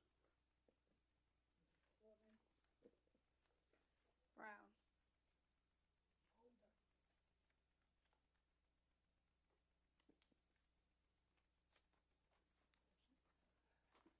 Did y'all look through business?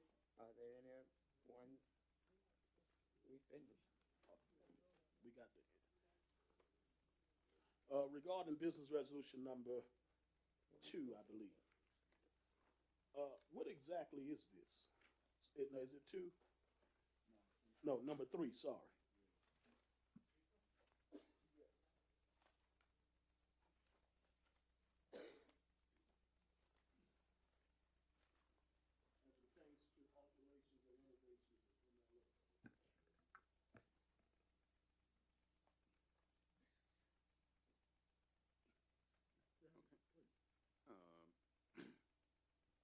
It's a late arriving request, but necessary, we deem necessary.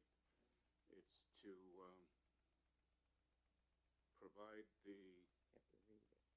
state environmental, no, it's an environmental requirement that when we do certain projects, determine whether or not an environmental review is necessary. It's been deemed the projects we're embarking on, as it relates to the high school and olive school, it's a type 2 project, which essentially means we're declaring no environmental impact or environmental review need take place.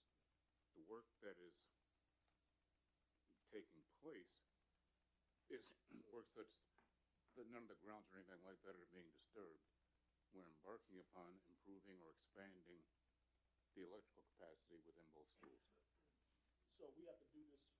Do we have to do this for each project that we undertake in the building or for the overall building? Because I thought it was already done as it pertains to the actual facility. I believe you have to do it for Every project. Every project, Or yeah. nearly Okay. every project. You have to make the But determination as to essentially whether. the fifth whereas is the only one that means anything. Right. Got it.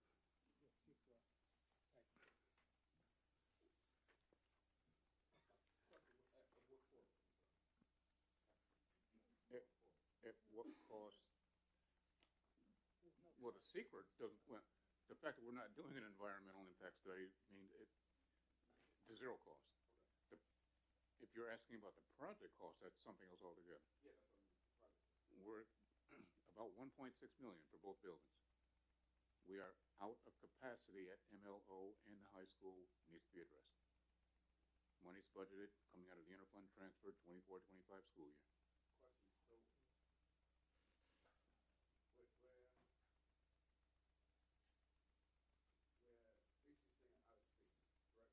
Out of electrical capacity. Electrical space. Right. And this is being by us, or this is SED, or this Well, it's this deemed by the district. is being by the district? Correct. Now, is there a time frame that we have to have this? 2 years ago.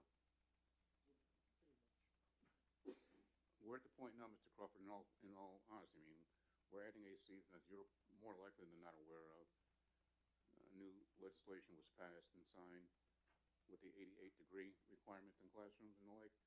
But anyway, through your, I believe through one of your ARP grants, we were able to acquire many AC units, so on and so forth. We don't have the capacity to use them, electrical capacity. We're at the stage now at our schools where in order to plug something in, something else has to get unplugged.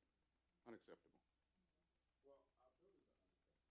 And we're, So, my proposal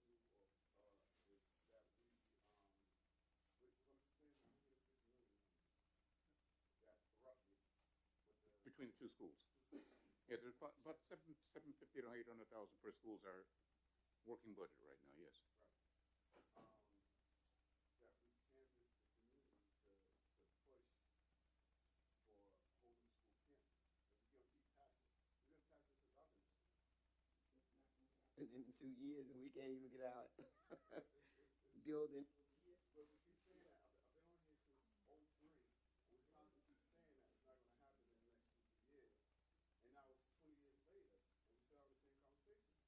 That particular. The community voted down, Mr. Crawford, you remember? Because we rolled it out bad. It was a horrible rollout. It was a horrible rollout. We rolled out to the community bad. We didn't partner with the community. We have a discussion with the community.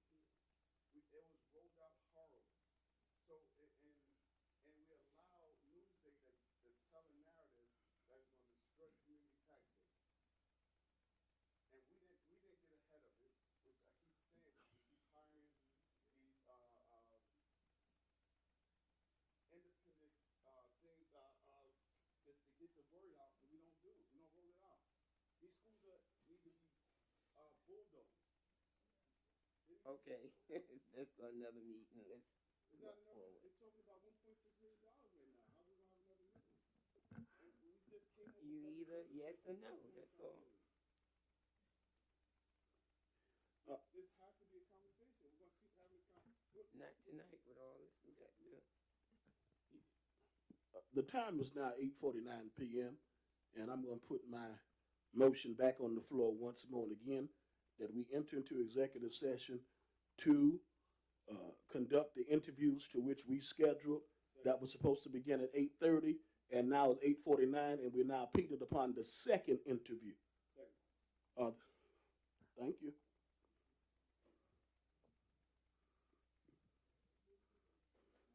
I have a motion to go into exec, Mr. Crawford and Mr. Morris.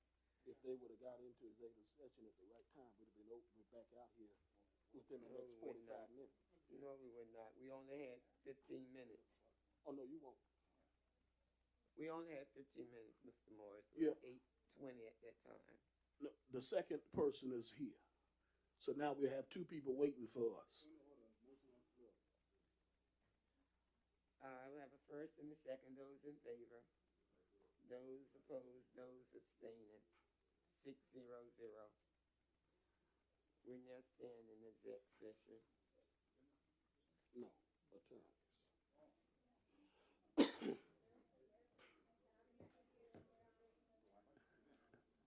Y'all leaving before the meeting's over? No, it won't be 2 hours. No, it was supposed to be 1 hour, but we're gonna cut this even.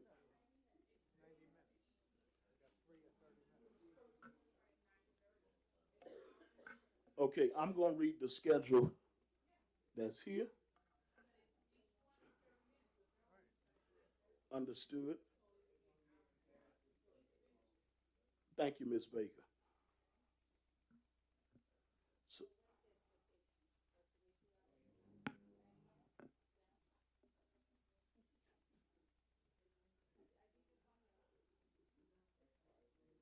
what?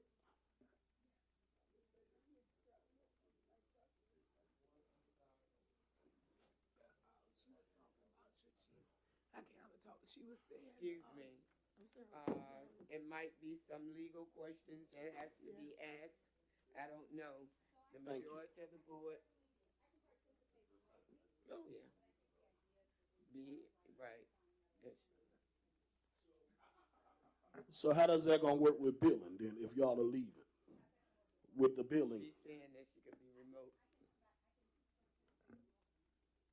Okay.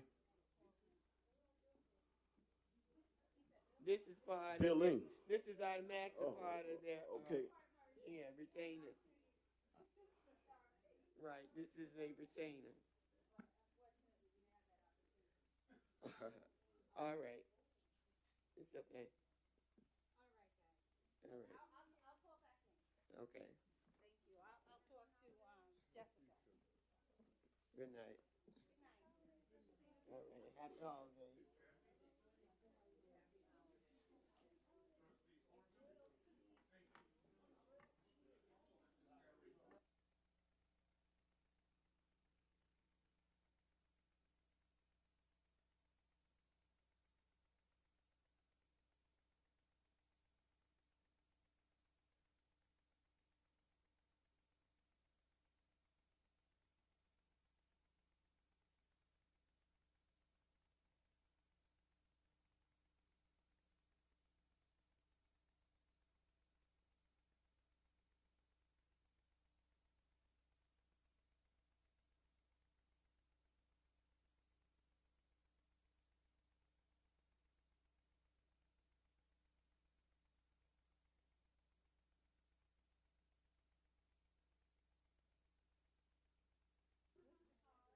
excuse me, Mr. Morris.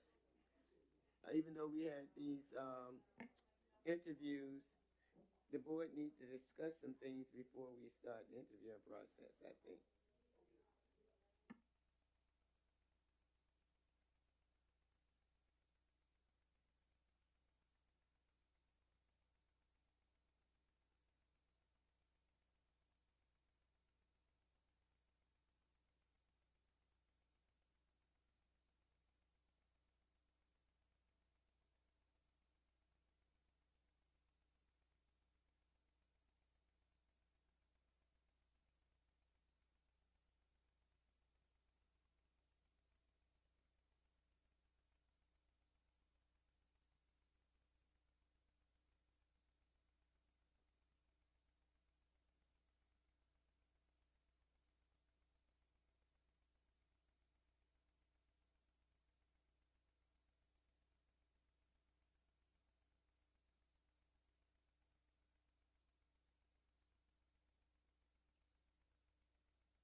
Ladies and gentlemen, if I could ask you just to step out before you, Miss Gomez, you could actually take this back, and I'm going to ask you to step out, and you too, sir.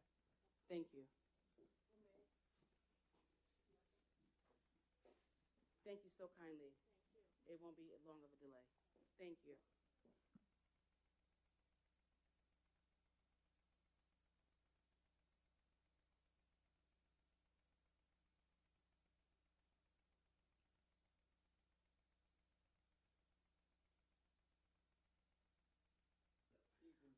Okay, all right. We're gonna allow Miss Gomez to make her way out, and then we'll just have just a debriefing before we go to our next steps, if that's okay. That's up to Dr. Larry. If we have to talk through a couple of points. Can we close that door, please, Dr. Habersham? I appreciate it so much. I just wanted to debrief really quickly.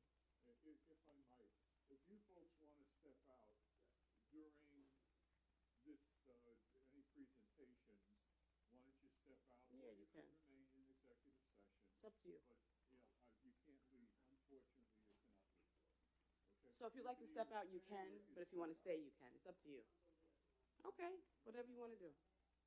You can come back. So if you'd like to stay, you can. If you'd like to excuse yourself, you can. Excuse yourself. Your choice. And come back when we have business to do. All right. This is going to be well over an hour, I would predict. So I just wanted to tell you all that I had to excuse myself to pick Christina up from algebra tutoring. That's why I excused myself. I understand that a lot has occurred in that 35-minute span, and I just wanted to brief. because I understand that we're set to look at legal counsel. There were a couple of memos that went out about legal counsel and policies and different responses. And I just want us to flesh through that. Additionally, I understand that the majority of personnel has been tabled, and I just want to be brought to speed. So let's first talk about these memos. Mr. Chase, you wrote a memo to the board. You mentioned very concisely that there was an error on the board without sending out RFPs for legal counsel. We know that we're at a deadline for 12/31. The board has a right to choose whomever they want, but there is a process to that. If you could just speak to that first part of that memo, and then Trustee Mars will ask you to speak to your response. And then I'll have a response to that memo. So, no, so really, I'm just saying that the board policy clearly states that when this district wants to hire professional services, that it will go through, and that's the wording, will go through an RFP process to guarantee that there are no improprieties or what have you. And that's really, that's the gist of it. It's not something that an individual board member will seek out professional services. There was no discussion here at the board table between the time of termination of the attorneys, the current attorneys, through the end of the month. I think the first that most people knew about this was on this past Saturday when an email came, an email came through. End of story. All right, Mr. Morris, if you could speak to. I'm gonna say this, and then also, Mr. Wilson, so I'm put you in the hot seat for the second pertaining to my response. According to New York State Office of State Controller, school boards, you do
excuse me. What?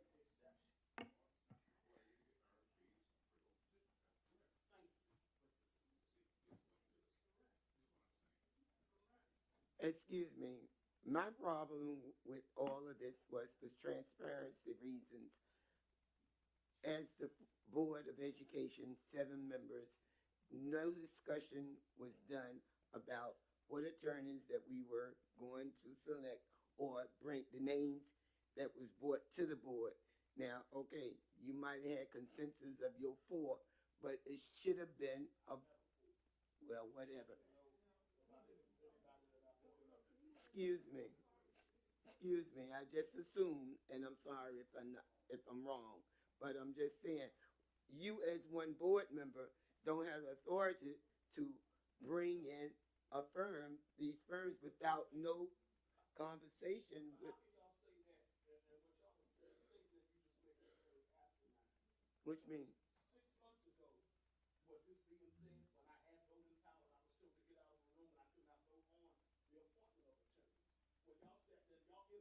Appointment for attorney for what?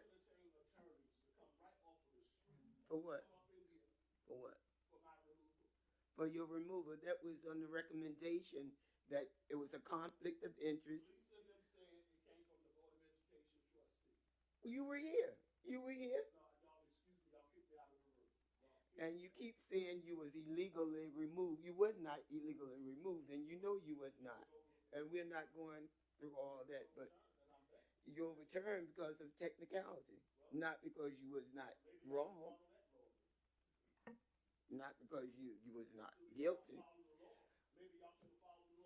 Well, listen, I just asked the question, why wasn't the full board in a discussion of the attorneys? That's all I'm asking. You have 3 law firms here that I don't know anything about, no discussion among me as a board member.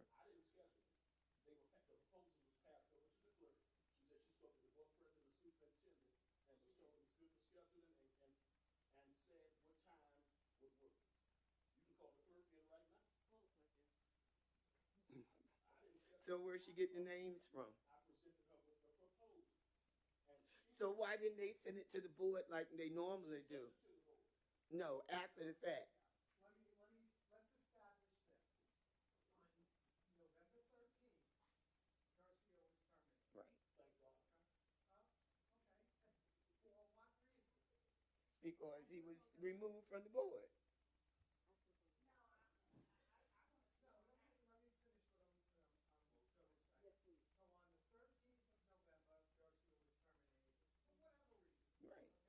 And that's your right. November 14th, we have a letter, a proposal from Bond, stating, a 9-page letter. So, nobody knew about this. Maybe some people knew about this at that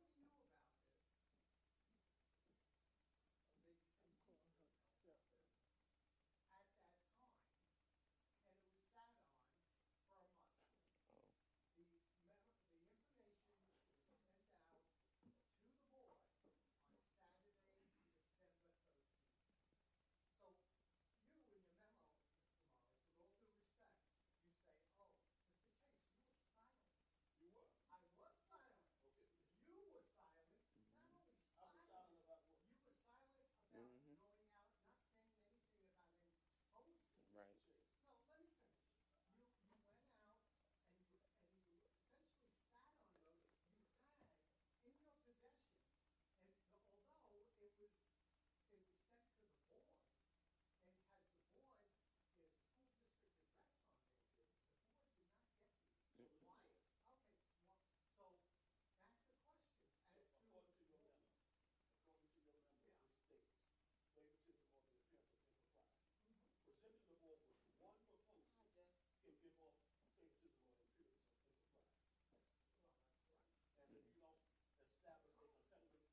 like they said, if we've done it.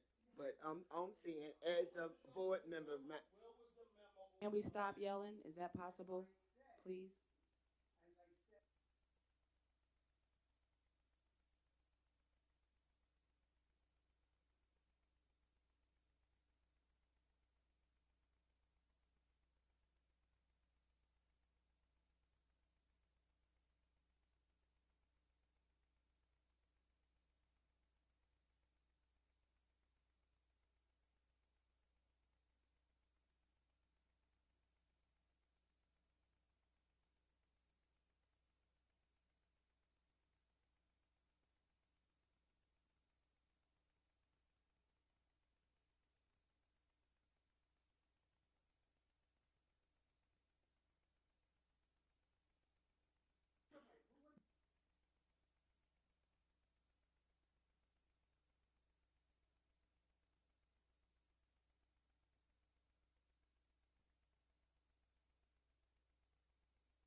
The bottom line is this. I think that if you want to hire whoever it is you want to hire, you have a right to do that.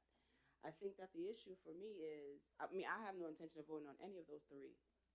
You know, I have no intention. That whatever you decide to do as a collective because you have 4 votes or you have a consensus is your choice. I respect your choice.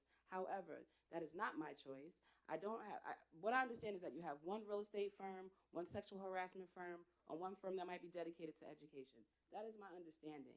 And if that is the understanding, then we need a full, fruitful discussion about it. You're talking about legal representation for a district, labor and general. The nuances that we've discussed tonight about what happened regarding the procedure for your removal, the procedures for other investigations are context in a different manner. That shapes contour. And that matters. That's why those things were approached in the way that they were. I'm not saying that it was right. But what I'm saying is it took place because of the nature of the situation at the time. It was circumstantial. If you decide you want to hire, you want to interview, that is your choice. What we're saying, though, is we can't continue to ignore a process based on contour. The contour now is you have the opportunity to look at the RFP process and follow it. You have the opportunity. If you decide that you don't want to do that, that is your choice. That's your choice. Those individuals out there have no idea what they're walking into. And there's only one education-based firm, one. And that's at the very bare minimum of the skeleton. The only reason you were called in here, just to clarify, when Jessica called and said there might be interviews, Jessica, I don't know if that aligns with the process, but if that's the consensus of the board, if that's what the collective wants to do, then they can go ahead and do it. That was the response. That's always the response. We're dedicated to systems. If we want to ignore it, then ignore it. It is your choice. I don't support it. It doesn't have my vote. What the collective decides to do, you need to do. But be transparent up front about whatever it is you're going to do. So with that being said, you have 3 firms. Is the collective interested in interviewing 3 firms, or do you want to do an RFP process?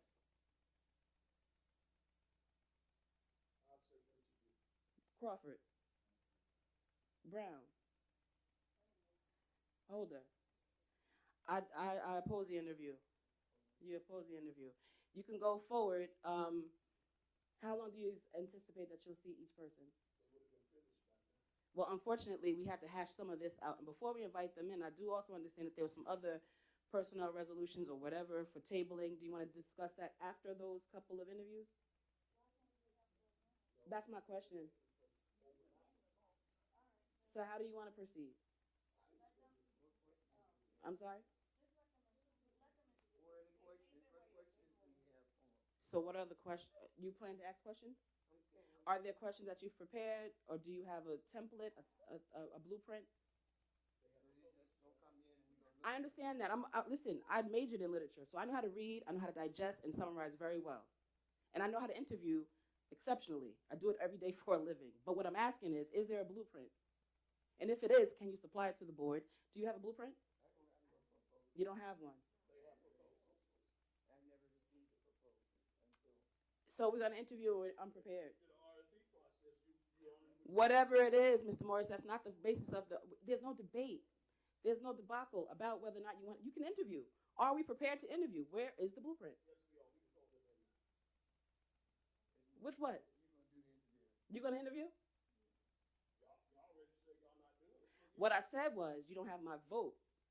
I'm going to engage because that's the role that I'm in. But I won't support the option, the outcome. But I will participate for sure.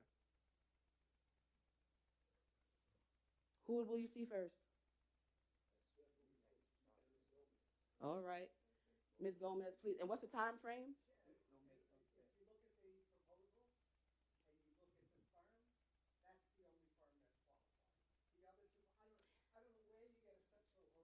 Listen, you defer to the Board of Education has a consensus to interview those particular firms.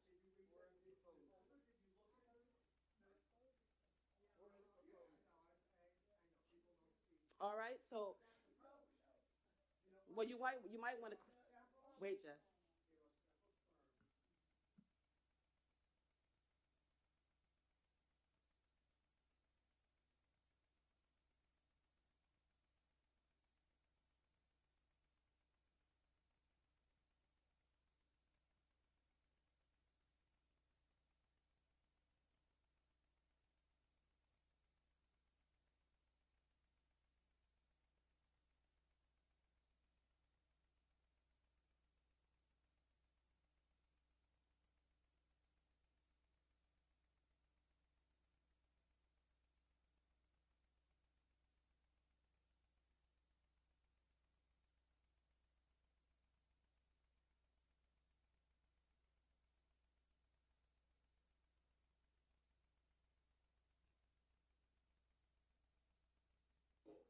Board of Education, your interview has just entered the room. If you guys would take the first row, that would be awesome. Thank you. Yes, ma'am.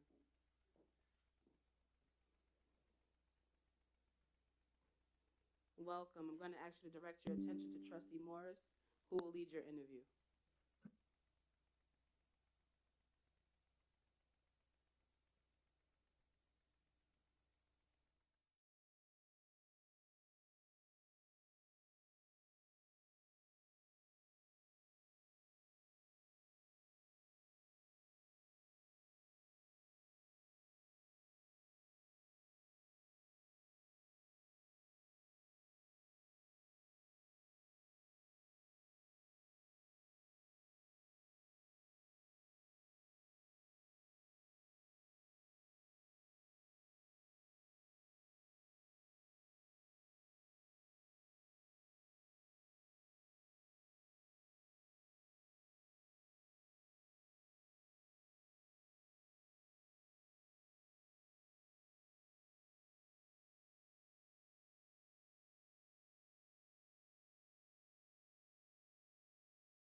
We're starting with two.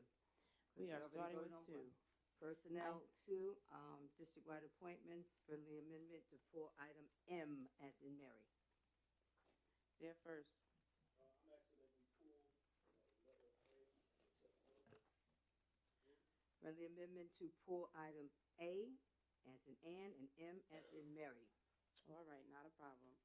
So, this Two, is I personnel put number no two. 210B2, ladies and gentlemen. All right, so we're gonna pull letter A for its separate vote. Is there first? Holder, is there a second? Corbin, questions or concerns? Hearing and seeing none. All those in favor? Any opposed? Any abstaining? Count is 6 on letter A. Now, for, did you just do? What did A you- and M. No, you pulled M, M is scratched. Okay.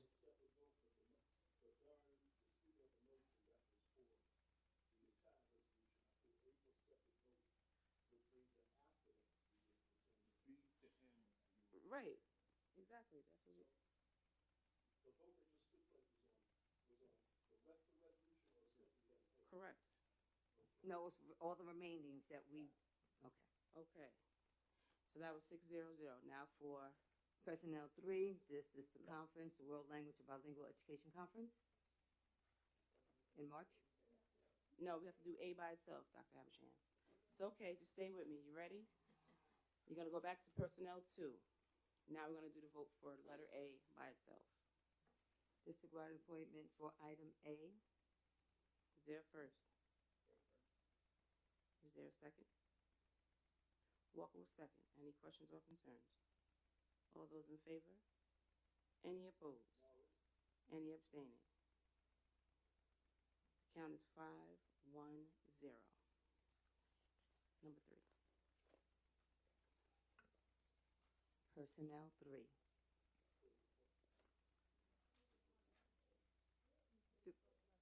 Go ahead. Yes.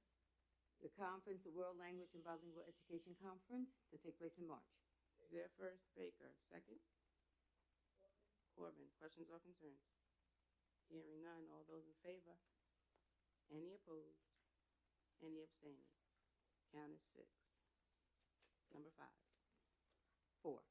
Personnel, four, to be compensated at 45 with the amendment to add an input of data and audit of transcripts with accompanying timesheets. First? Baker. Is there a second? Corbin. Any questions? This is not a question, this is more of a statement. I don't believe that the district properly vetted the work to which these individuals either were told to complete or asked to complete, especially as it pertains to the manipulation of transcripts. So I will be voting no on this resolution. All those in favor? Any opposed?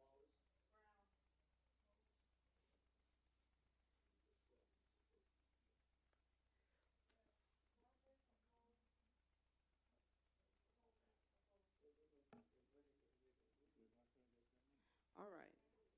Personnel, five. Personnel 4 fails. Moving on to 5. District-wide appointment for the webmasters.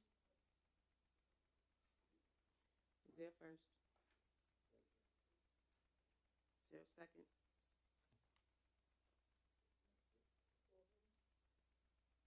Any questions?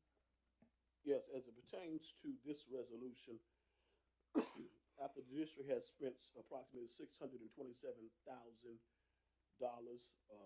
to BOCES for a vendor for technology, as well as another $52,000 to our public relations firm, I do believe that they are more than capable of handling such work and that we should renegotiate or reconsider those contracts and appointments and not put the work that is to be done by them on members of the district. So I will be voting no to this. This information, I they don't offer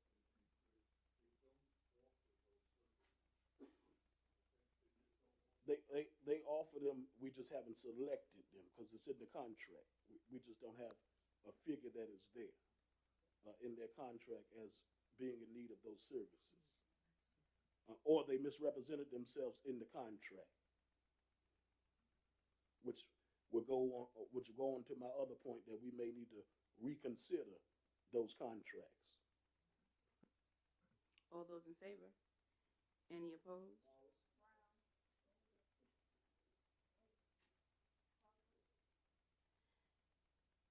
Five fails.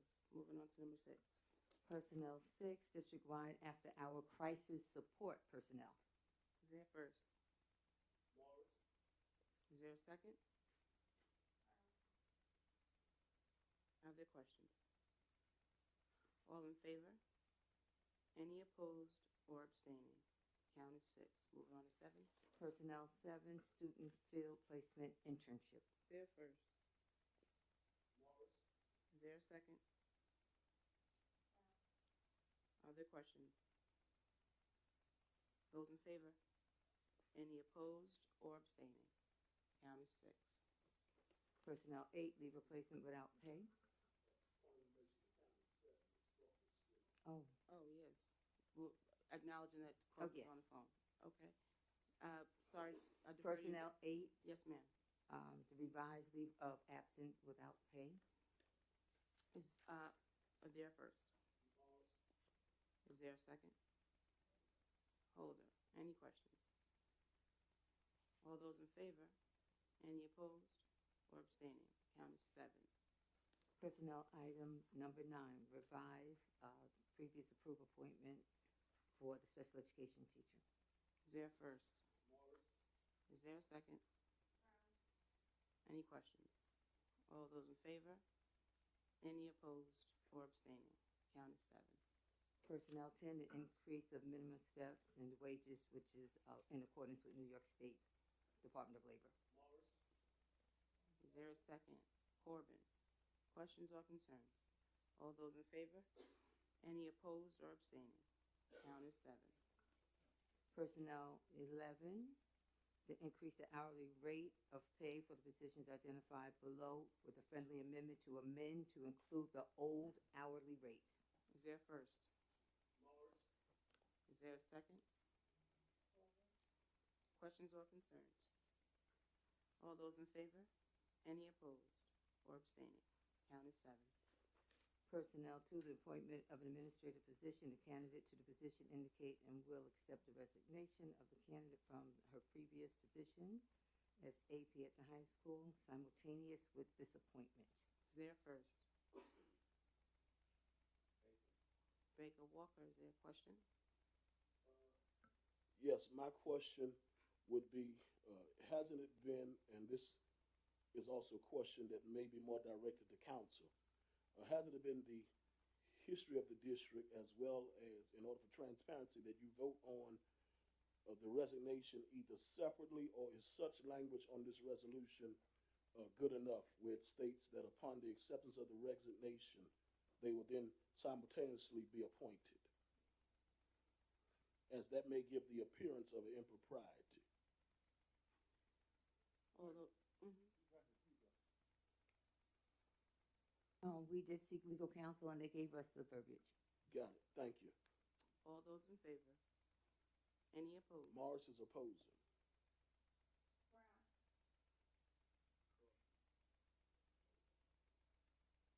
The count is 3, 4, personnel 12 fails. Number 13, Personnel 13, this is to borrow the 6-day name written 30 days, 6 days from the WTA. yes, 6 ma'am. weeks. Is there first? With the amendment to Yes, adjust ma'am. the dates from December 6, 2024 through January 16, 2025. Is there first? Is there a second? Corbin. Any questions or concerns? All those in favor? Any opposed or abstaining? Count is 7. Personnel 14, sports appointments, timer, score, chaperones, and supervisors. Is there a second? Questions or concerns? All those in favor? Any opposed or abstaining? Count is 7. Personnel 15, MLO supervisors. Zare first. Walker will second. All those in favor? Any opposed or abstaining? Count is 7. Personnel 16, the new teacher mentor appointments. Is there a second? Questions or concerns? All those in favor? Any abstaining? Any opposed? Count is 7. Personnel 17, the appointment of elementary school teacher at MLK. Is there a first? Is there a second? I'm sorry. I don't know if that was Brown or I think it was Brown. All those in favor? Are there any questions? All those in favor? Any opposed or abstaining? Count is 7. Personnel 18, the appointment of the registered nurse with the amendment to correct the spelling of her name. Is there a second? Holder, questions or concerns? All those in favor? Any opposed or abstaining? The count is 7-0-0. At this time, ladies and gentlemen, that completes all voting activity for the Board of Education. Motion to dismiss. We still have other resolutions Which one? to which we have not entertained. I wasn't aware. What areas? Oh, everyone. Pardon, please begin. At the discretion of the superintendent of schools. Business, I believe you're up next. I was unaware, Board of Ed. I thought some of it was done. Please pardon me. I did. I really did. Business 1.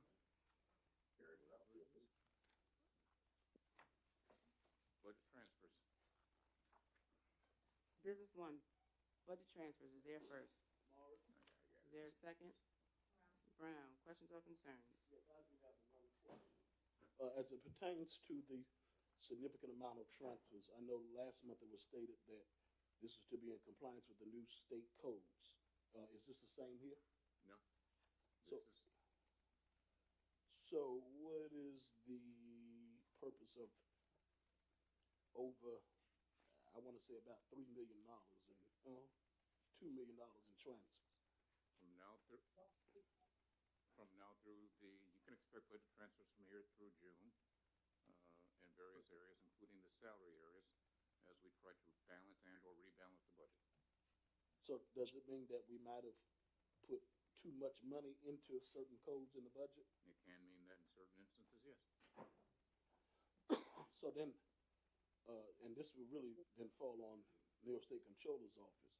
How can they then say, or how can it then be said that we presented a balanced budget to the community when 3 or 4 years ago they cited us with respect to needing to actually look at the budget codes and do a budget analysis that way, and look at, for instance, what they did in West Islip. They said, "Oh, you just put everything up by 2% or whatever."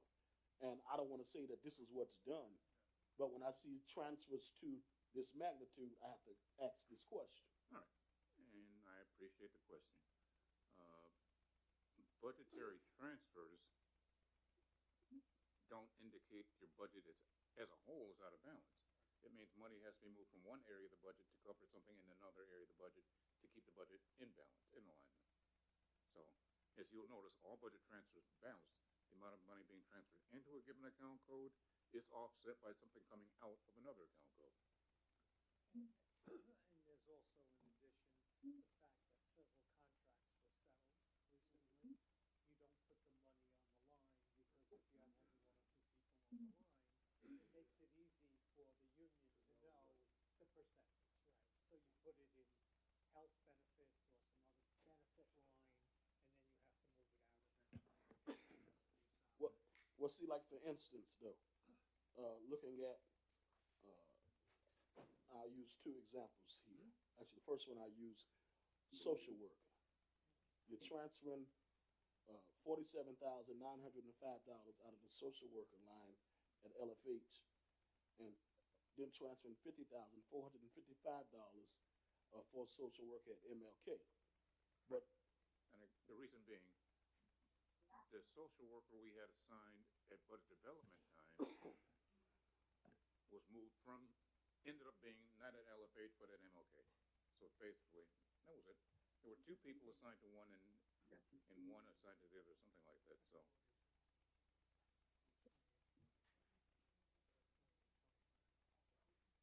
Yeah, that should be 2825, by the way. Thank you, Mr. Chase. 2825 is the social work code under MLK. But my recollection is that's the explanation that there was a position that 50,455 is an increase of either a .5 or a position of a social worker at MLK, which was offset by either the 1.5 or the other social worker not being at LFH. All right, thank you, sir. All right. All those in favor? Any opposed or abstaining? Count is 7.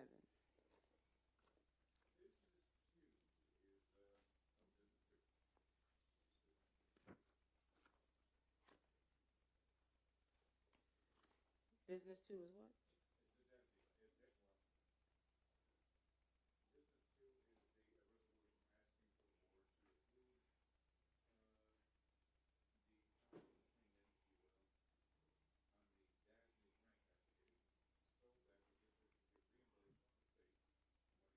Sewer projects. Got it. Holzer. Questions or concerns? Hearing none. All those in favor? Any opposed? Abstaining? Count is 7. Yes, sir. Studies.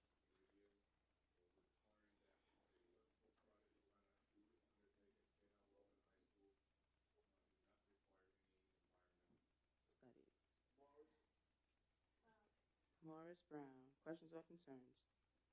Hearing none. All those in favor? Any opposed or abstaining? The count is 7. Moving now to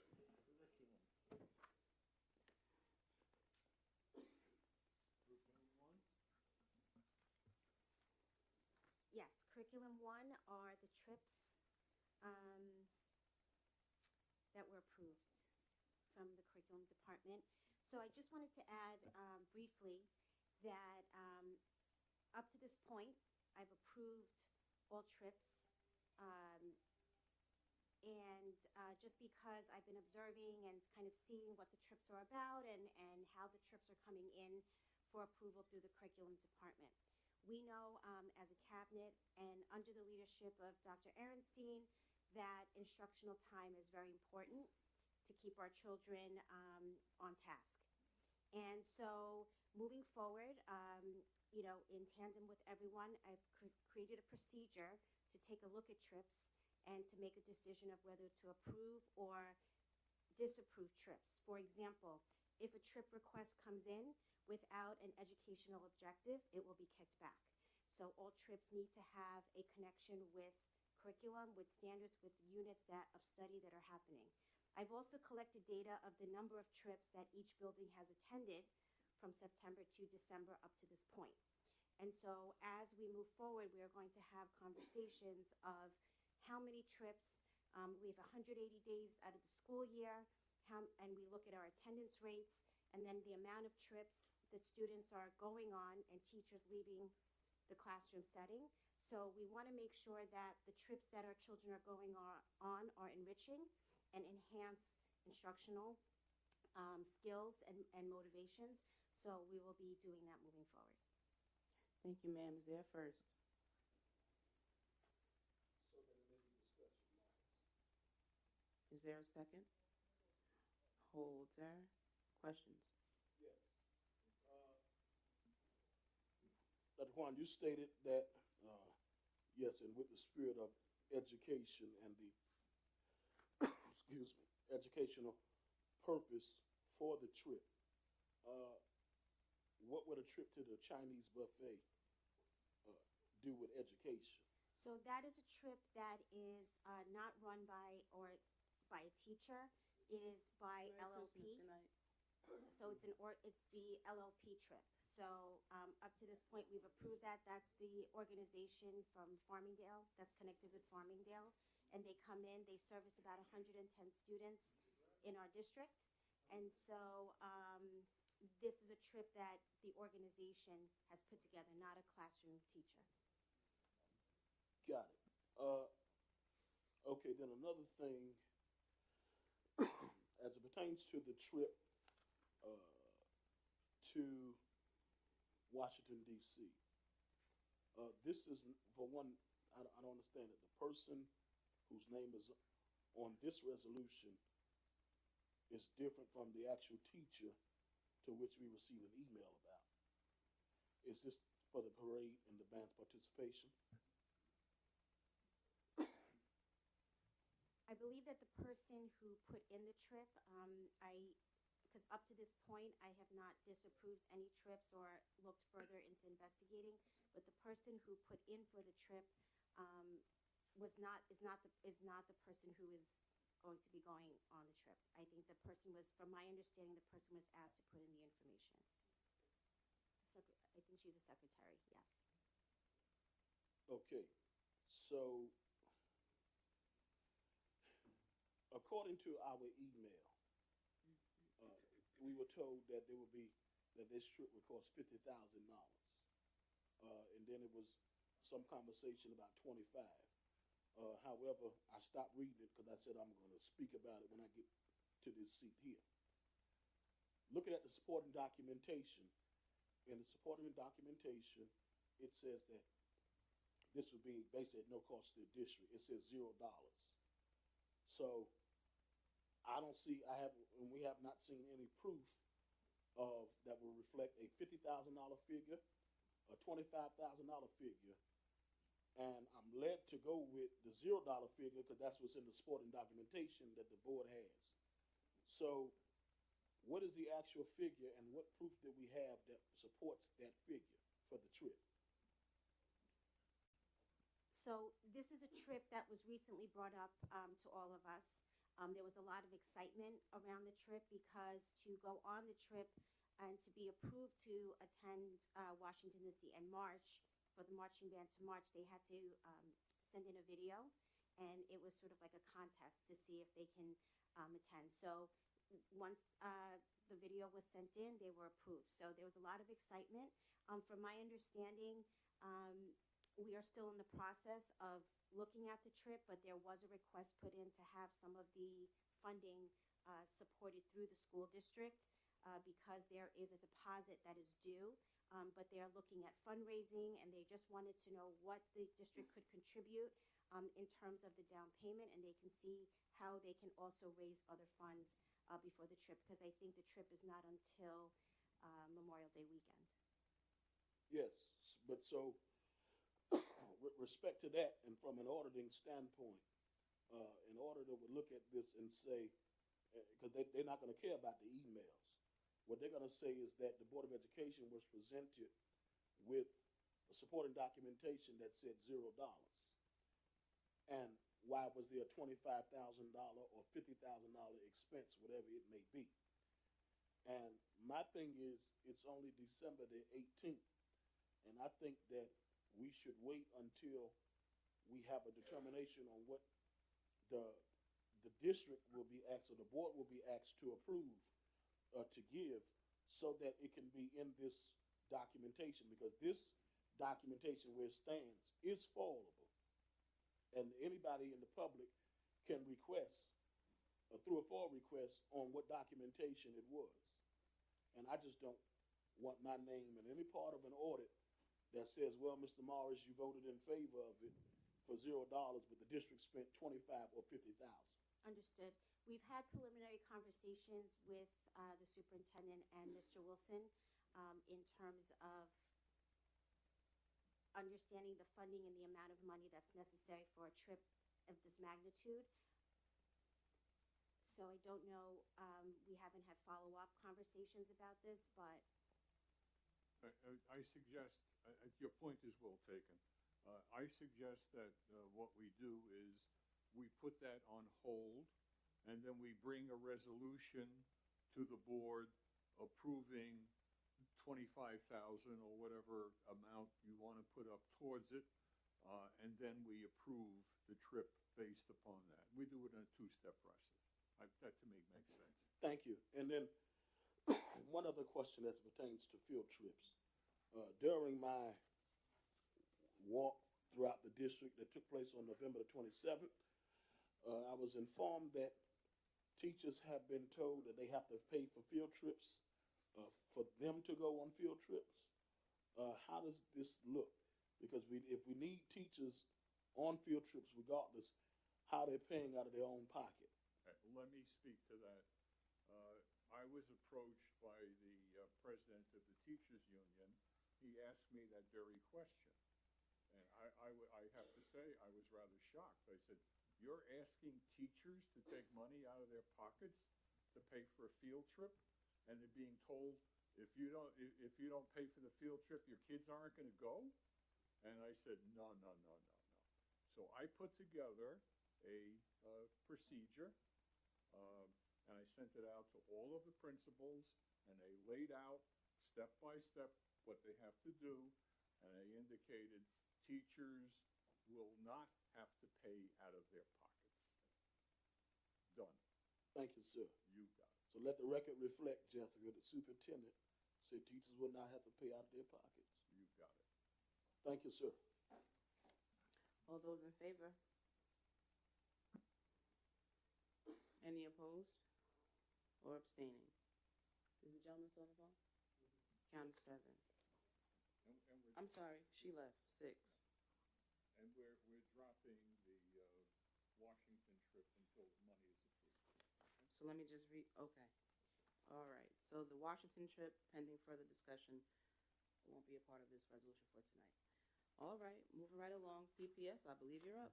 Special education, number 1. Motion to block vote special education.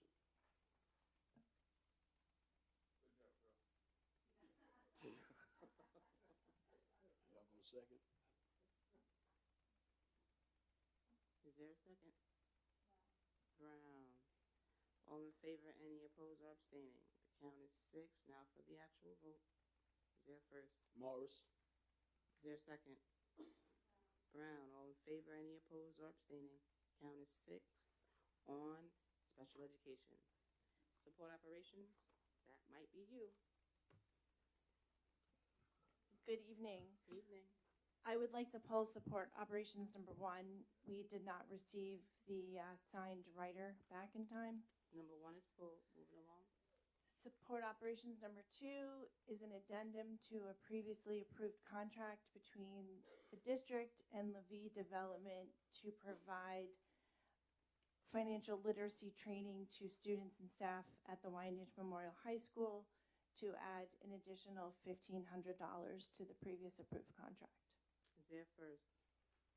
Morris, for the purpose of discussion. Walker will second. Questions? Yes. What is the reasoning for the $1,500 increase? It's to provide a few additional sessions for the students. The consultant has been pushing into the business classes taught by Stephanie Sternberg at the high school, and it's just to provide 2 more classes. Got it. Secondly, this is coming from the, notice during the day. This is coming from the My Brother's Keeper Challenge grant. Correct. What exactly does that grant supposed to do for the district? So there are 2 foci we have with that grant. One is to approve literacy at the 3rd grade level, and the other is to provide financial literacy to high schoolers. So through that, we cover the Levy Development to provide financial literacy, and we also cover the Twilight program at the high school. In addition, we provide professional development on literacy for MLK out of this grant. Now, so how is this then geared to improving the educational experience of young black men in the state of New York as what the My Brother's Keeper grant was supposed to be in accordance with the New York State Department of Education? So there are 6 national milestones for the My Brother's Keeper, and there are 3 of them which are directly influenced by schools. 2 of them are covered on this grant right here. So with this, there's an extensive application process, and we have to provide all of the MWBE support, of which Levy is our MWBE contractor. And it has to be in alignment with two, at least one, but no more than two of the 3 milestones. Bless you. All those in favor? Any opposed or abstaining? Count is 5-1, 501. And that concludes support operations. Thank you. Board of Education 11A1 is meeting minutes. A through G, combined session, special session, special session, special session, and your curriculum committee minutes. Is there- Motion to table this resolution until we are able to have the supporting documentation. It was not in board docs.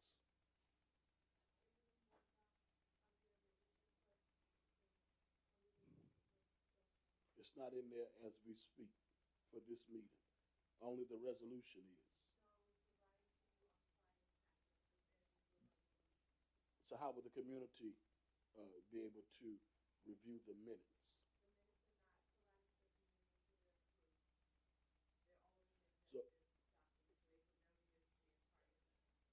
So according to the law, which changed in 2021, and it was mentioned before, and legal counsel did do a review. Now, have we been consistent? No. But it's one draft documents, draft minutes are for public consumption, and according to the law, the minutes of a meeting have to be available, I believe, within 24 hours after the meeting. Lisa Hutchinson, are you there? Could you please speak to that? You're muted. Oh, there you Yes, I'm here. I'd have to look up as to whether the minutes have to be if you're available speaking, within we can't 24 hear you. hours after the meeting. But as you said, the draft minutes are available as soon as they're prepared. Depending on the length of a meeting, 24 hours may not be Attorney reasonable. Hutchinson, you may have to start over. Well, you will, because the volume just came in. It's not Oh, on your okay. end. I said I would have to review the law to see whether it's a requirement that minutes may be available 24 hours after the meeting, as depending on the length of the meeting, such as this one, it may be not feasible for the minutes to be available that quickly with such a fast turnaround. So I'd have to get back to the board on that particular question. It is true that the draft minutes are available as soon as they're prepared. So I'm not confident that the actual finalized minutes have to be done within 24 hours, How would if that's board- the question. Mhm. So how would the board like to proceed? Do you want to wait until legal review is done? Do you want to see the minutes? Would you like to vote? What would you like to do? But the minutes should be made available to the board before you vote on them. I definitely would suggest that, because you may have some suggested changes or corrections. The district clerk confidently states that she did provide them. Oh, okay. Well, then that's up to the board for that vote. I defer to the board. I think we should wait. I think we should vote. Up to you, though.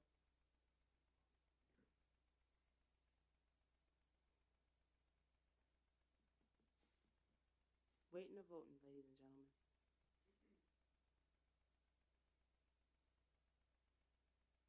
What y'all saying?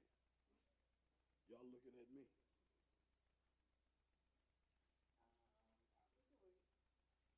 Holder?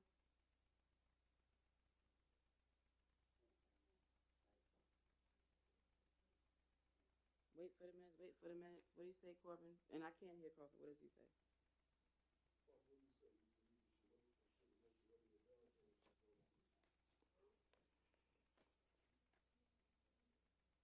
Let me speak into, I can't hear him.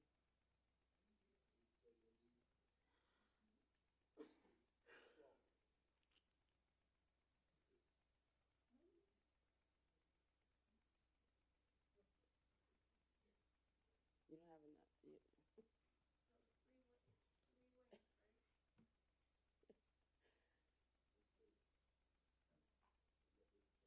Gotta vote. Is there a first? Corbin Walker. Questions or concerns? Those in favor? Any opposed? Morris?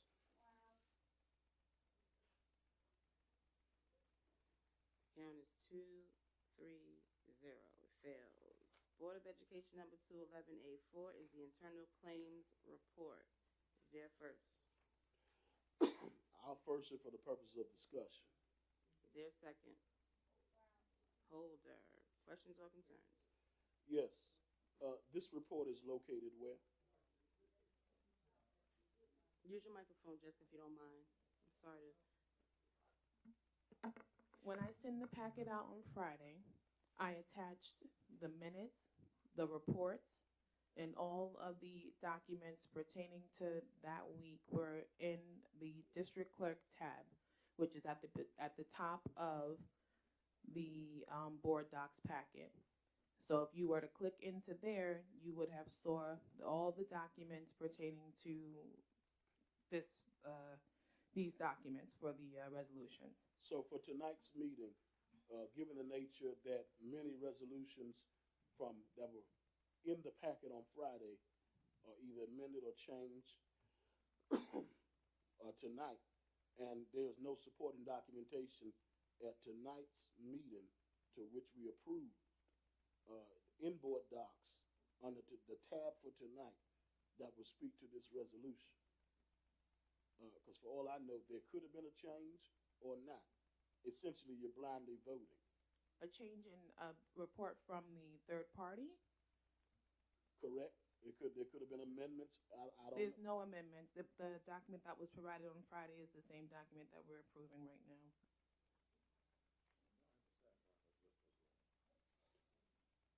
So last month, the reports that we acknowledged receipt of, they were sitting in board docs at the time of the meeting, and they were readily available at the click of a button.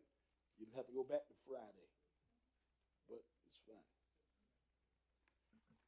All those in favor? Any opposed? Morris? Any abstaining? The count is, he's still on the phone? He's not on the phone. He's still on the phone. 5-1-0. Moving on to the budget status report, 11A3. Is there first? Brown. Is there a second?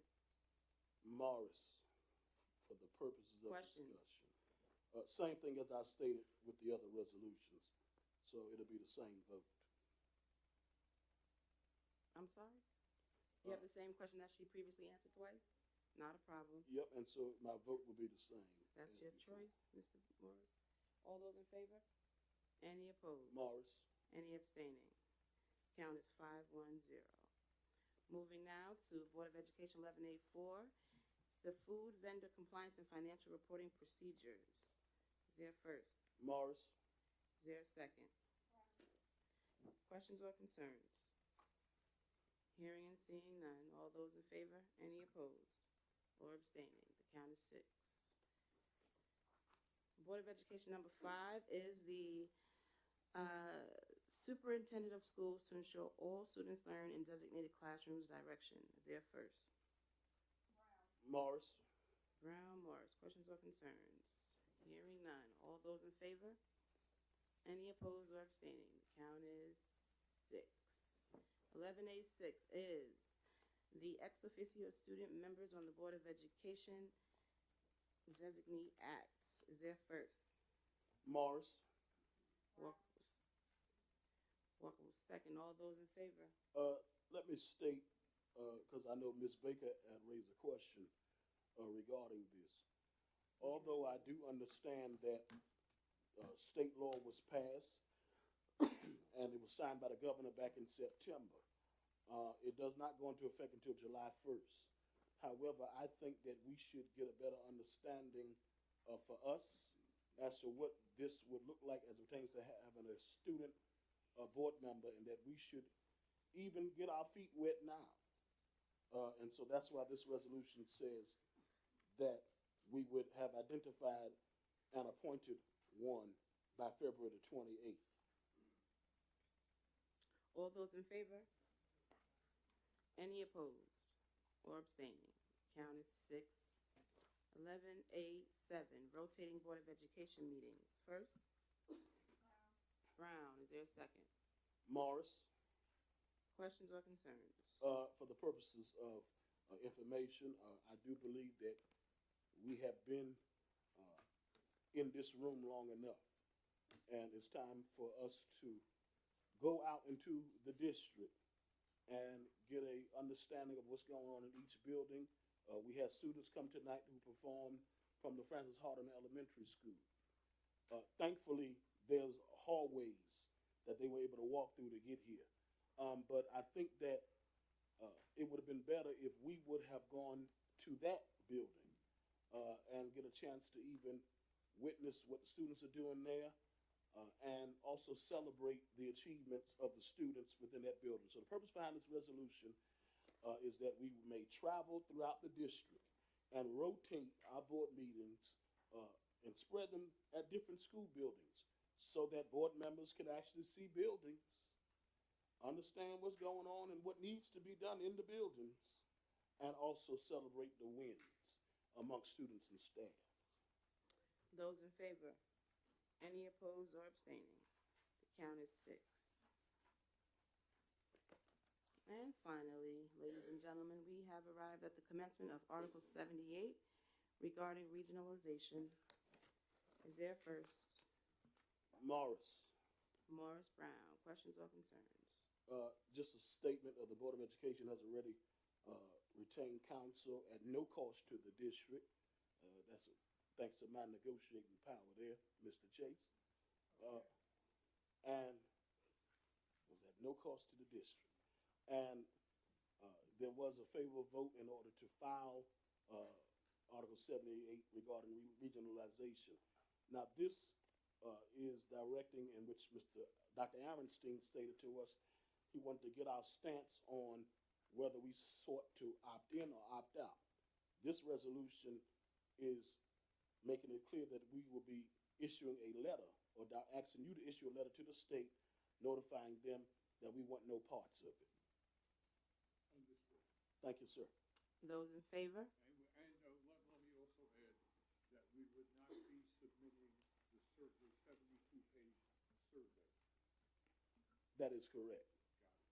And I want to also point out that since our meeting and the retainment of counsel, special counsel on this matter, the state 2 or 3 times already has changed their stance on what was originally presented with respect to regionalization. So it's good to know that the Wyandanch Union Free School District played a role in that. Those in favor? Any opposed or abstaining? Walker. The count is 5-0-1. Ladies and gentlemen, the Board of Education has now completed all voting acts needed for tonight's session. Motion to adjourn. Morris. Morris Brown. Questions or concerns? Hearing and seeing none. It is 1:04 a.m. We are officially adjourned. Count is 6. Good night.